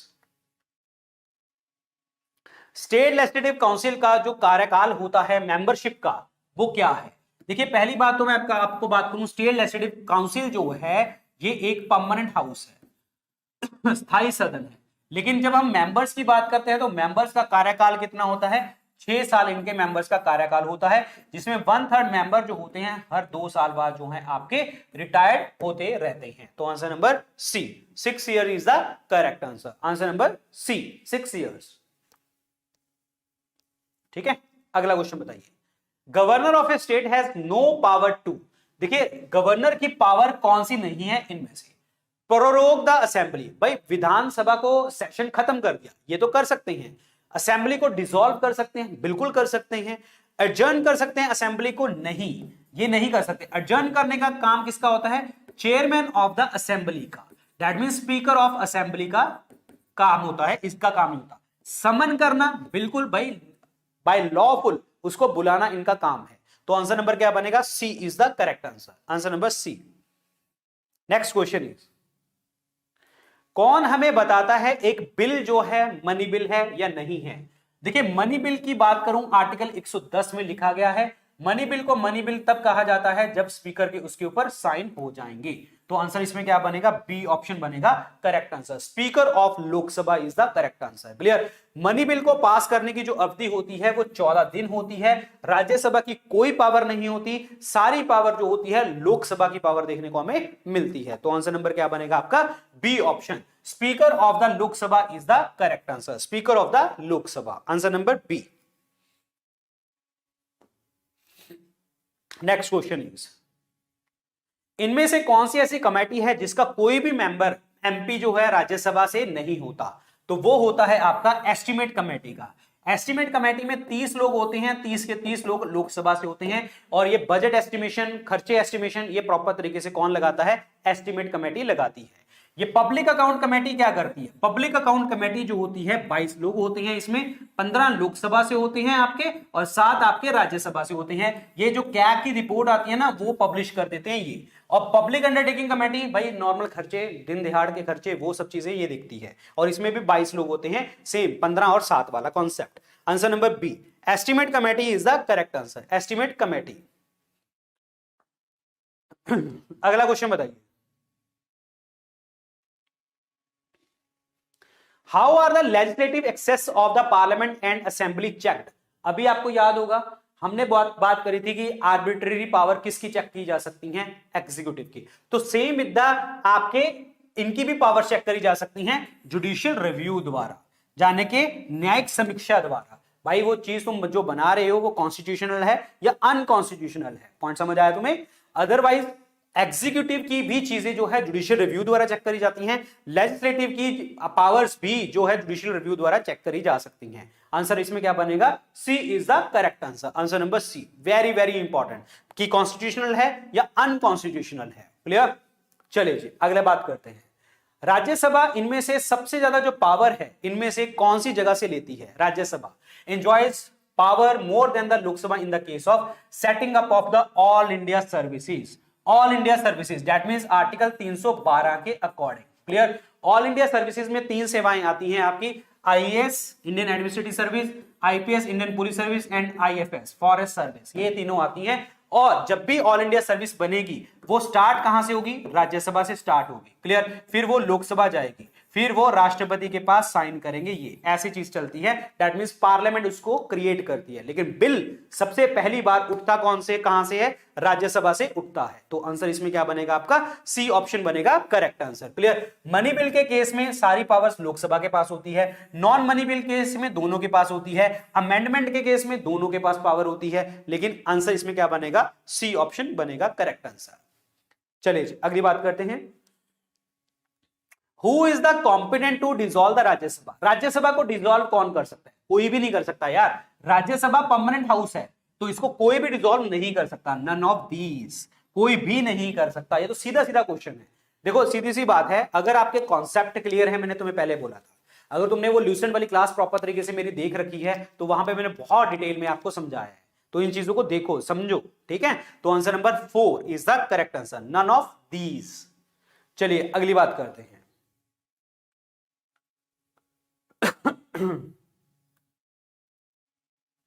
अगली बात करते हैं, which of the following categories of a citizen of the prescribed age may be registered as a voter? मतलब citizen of prescribed age may be registered as a voter, कौन से हैं ये जी? जिनके पास ड्यूल सिटीजनशिप हो सकती है, आर्टिकल 5 से 11 में लिखा गया है, तो that is the non resident Indians. अब सीधी सी बात है यार, देखो बैंकक्रप्ट, ये क्राइम और मेंटली अनसाउंड कैसे हो सकता है? तो एनआरआईज वगैरह की एज का कॉन्सेप्ट इसमें क्राइटेरिया मेंशन है। तो answer number C, yes answer number C. इनमें से कौन सा फंडामेंटल राइट नहीं है? इक्वालिटी वाला है 14 से 18, लिबर्टी मतलब फ्रीडम वाला आता है दैट इज 19 से 22, एक्सप्लॉयटेशन 23 से 24, प्रॉपर्टी वाला आपका फंडामेंटल राइट नहीं है, और ये क्या है, ओनली द आपका कॉन्स्टिट्यूशनल राइट है अंडर आर्टिकल 300A, क्योंकि इसको हटाया गया था 44 अमेंडमेंट एक्ट 1978 द्वारा हटाया गया था। तो answer number 4 is the correct answer, right to property. चलिए अगली बात करते हैं, ये तो तुम बता सकते हो, ये तुम बता सकते हो कौन सी रिट ऐसी होती है हायर कोर्ट और सुप्रीम कोर्ट द्वारा होती है जिसमें जो लोअर कोर्ट होती है उसके ऑर्डर को क्वैश खत्म कर दिया जाता है। ये अभी हमने बात करी थी। कौन सा ऑर्डर है ये, कौन सी आपकी जो है रिट है, फटाफट बताओ कौन सी रिट के कारण किया जा सकता है। दैट इज द सैरिश्री और सैरिटोरी, जिसमें जो आपके बड़ी कोर्ट्स होती हैं लोअर कोर्ट के डिसीजंस को कैंसिल कर देती है। Answer number B is the correct answer. Mandamus भाई उसको ऑर्डर देना। Quo warranto what is your authority, habeas corpus to have a body. Answer number B is the correct answer, answer number B. Next question is civil equality word का मतलब क्या होता है। Civil equality, देखिए civil का मतलब जहां पे हम सिविलियंस हैं, इक्वालिटी मतलब बराबर का। तो इसका मतलब अगर मेरे पास अपॉर्चुनिटी है, अगर मैं टीचर बना हूं तो आपके पास भी अपॉर्चुनिटी है, टीचर बन सकते हैं। अगर आप किसी गवर्नमेंट एग्जाम की तैयारी कर रहे हैं और मैं चाहे करवा रहा हूं तो मैं भी गवर्नमेंट एग्जाम दे सकता हूं। तो that means equal opportunities, that is called the आपका civil equality, that is the equality of opportunity. तो आंसर नंबर क्या बनेगा, B is the correct answer, equality of opportunity. Clear, that means it implies equality of all the citizen before the law. Opportunities भी मिलेंगी और proper तरीके से जो है आप जो है दैट इज द, एक second,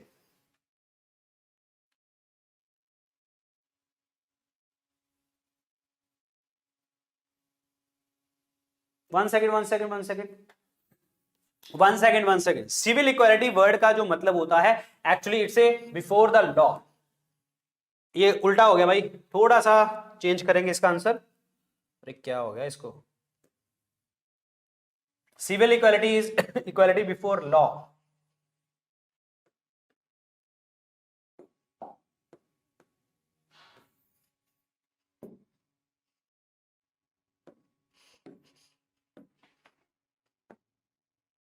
next question is, yes A ही होगा, बिल्कुल ए ही होगा।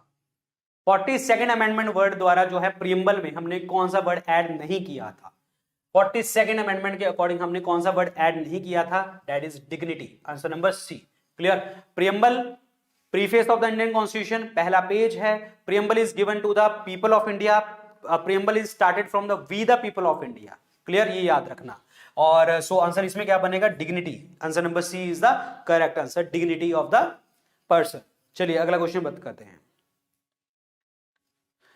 इंडियन पार्लियामेंट जो है अपना नाम रीनेम कर सकती है, बाउंड्रीज को रीडिफाइन कर सकती है। कैसे, अभी आपको बताया था मैंने, by the simple majority. Simple majority साधारण बहुमत द्वारा, 50% प्लस 1 द्वारा। आर्टिकल 3 में ये चीजें लिखी गई हैं। यस, आंसर नंबर ए, ये बताया था तुम्हें मैंने अभी। Source of political power in India, भाई पॉलिटिकल पावर्स जो आ रही हैं भारत देश में तो वो कहां से आती हैं, बताओ बताओ बताओ बताओ।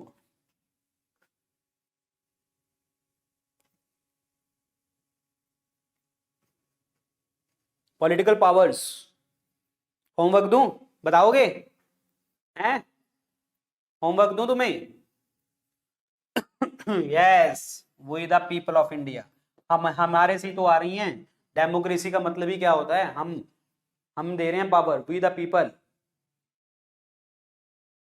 पॉलिटिकल राइट बताइए इसमें क्या है, what is the political right. Political right का मतलब है हम इलेक्शन लड़ सकते हैं, हम पॉलिटिकल पार्टीज का हिस्सा बन सकते हैं कहीं पे भी। तो that means what is a political right, that is a right to contest elections. भाई तुम्हारा राइट है, so this is your political right. Point समझ आया। सो आंसर इसमें क्या बनेगा, बी। यार right to life is not political right यार, B option, contest elections. Next, fundamental rights in India are guaranteed through, किसके द्वारा जो है हमें गारंटेड मिली है कि हमें फंडामेंटल राइट कभी भी छीने नहीं जाएंगे। तो that is the constitutional remedies. Constitution remedies, the right to constitution remedies, heart and the soul of the Indian constitution by the Bhimrao Ambedkar ji, article 32 के अकॉर्डिंग, जिसमें रिट फाइल कर सकते हैं हम। क्लियर, एजुकेशनल और कल्चरल राइट जो है article 29-30, exploitation is 23-24, equality is 14-18। तो आंसर नंबर क्या बनेगा, सी, remedies. Next question is,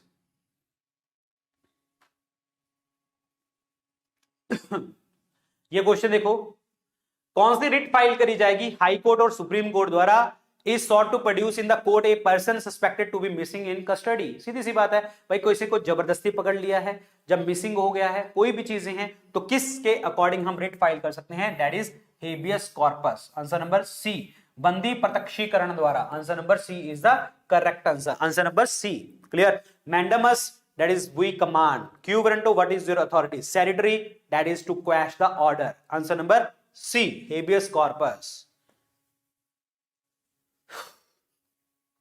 yes, बताइए इनमें से कौन सा बिल है राष्ट्रपति जो है सैंक्शन करेगा? ऐसा नहीं है कि वो उसको दोबारा से वापस भेजेगा। Ordinary bills, money bills, bills pass by both houses of the parliament, bill seeking amendment of the constitution की राष्ट्रपति कभी भी दोबारा नहीं भेजेगा। ऑब्वियसली बात है यार, money bill, clear. Money bill और आपके amendment of the constitution, clear. ये दोनों बनेंगे option B and second and fourth, second and fourth दोनों ऑप्शन बनेंगे। पॉइंट समझ आया? ना ही मनी बिल के केस में वो अपनी विटो डाल सकता है, ना अमेंडमेंट के केस में वो विटो डाल सकता है। समझ आया? तो दोनों केसेस में वो विटो नहीं डाल सकता। क्लियर हो गया तुम्हें? Second and four is the correct answer. Yes, second and four. Next question is, economic justice word देखने को हमें मिला है, इसका ऑब्जेक्टिव कहां पे देखने को हमें मिलेगा?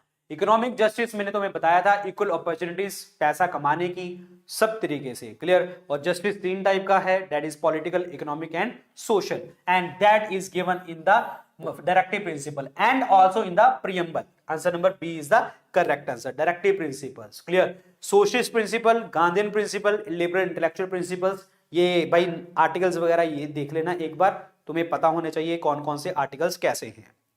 नेक्स्ट क्वेश्चन इज, इनमें से कौन सी कंट्री का जो है रिटन कॉन्स्टिट्यूशन नहीं है? रिटन कॉन्स्टिट्यूशन नहीं है, अनरिटन है। यूएस का रिटन है, पाकिस्तान का रिटन है, इंडिया का रिटन है, यूके का अनरिटन कॉन्स्टिट्यूशन है, क्लियर। और रिटन कॉन्स्टिट्यूशन हमारे इंडिया का प्रावधान हमने कहां से लिया है? यूएसए से हमने लिया था। Answer number B, Canada, UK, Israel, Saudi, New Zealand, ये ऐसी कंट्रीज हैं जहां पे अनरिटन कॉन्स्टिट्यूशन हमें देखने को मिलेगा। आंसर नंबर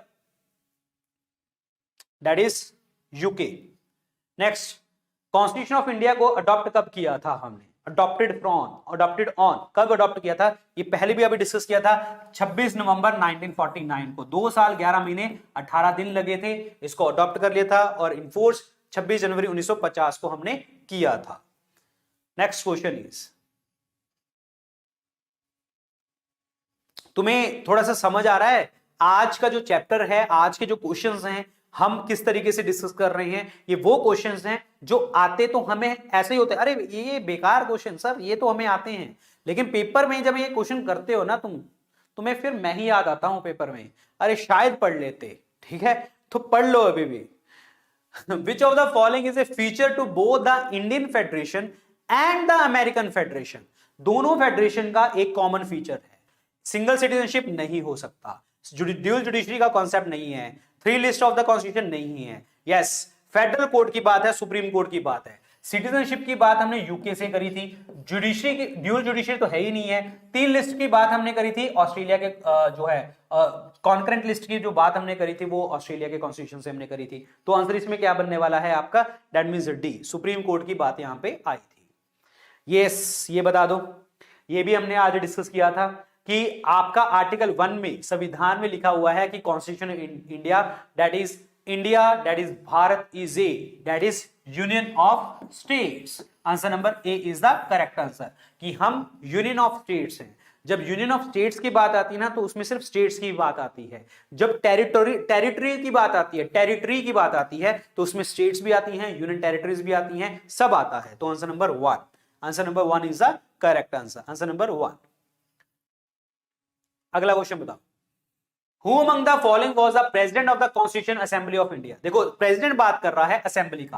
पहले 9 दिसंबर को जो मीटिंग बैठी थी, doctor Sachchidanand Sinha was the president। Point समझ आया? फिर हमने 11 दिसंबर को परमानेंट प्रेसिडेंट बना दिए थे डॉक्टर राजेंद्र प्रसाद को। 11 दिसंबर को डॉक्टर राजेंद्र प्रसाद को। और टेम्परेरी जो आपके वाइस प्रेसिडेंट थे that was the H C. Mukherjee. Clear? तो आंसर इसमें क्या बनने वाला है? ए। जवाहरलाल नेहरू कौन थे? जवाहरलाल नेहरू जो है union constitution union powers committee के चेयरपर्सन थे। मोहम्मद अली जिन्ना तो पार्ट ही नहीं थे आपके कॉन्स्टिट्यूशन का। Lal Bahadur Shastri second prime minister थे जिन्होंने जय जवान जय किसान का नारा हमें बताया था। तो answer number A is the correct answer, doctor Rajendra Prasad. Next question is, ये कन्वेंशन कहां पे है? अगर एक स्पीकर है तो वो हमेशा स्पीकर रहेगा। कहां पे बोला जाता है? ये यूके के संविधान में बात करी गई है यहां पे। क्लियर? अगर स्पीकर है वो हमेशा ही स्पीकर रहेगा, यूके में बोला गया है ये। तो answer number 1 is the correct answer, answer number 1। Next question is, Indian penal code जो है ऑपरेशन में कब आया था? आईपीसी, आईपीसी कब आया था? देखिए इसको ड्राफ्ट कब किया गया था आपका? अगर ड्राफ्ट क्वेश्चन आता है 1860 में, जब उसको आ गया ऑपरेशन में, ऑपरेशन में कब किया गया था? ऑपरेशन में किया गया था 1862 में। आंसर नंबर 4 1862 में किया गया था यहां पे। क्लियर हो गया तुम्हें? 1862 में। यस यस बिल्कुल सही, 1862। आंसर नंबर क्या बनेगा? डी, 4 ऑप्शन बनेगा correct answer. Operational, answer number D is the correct answer.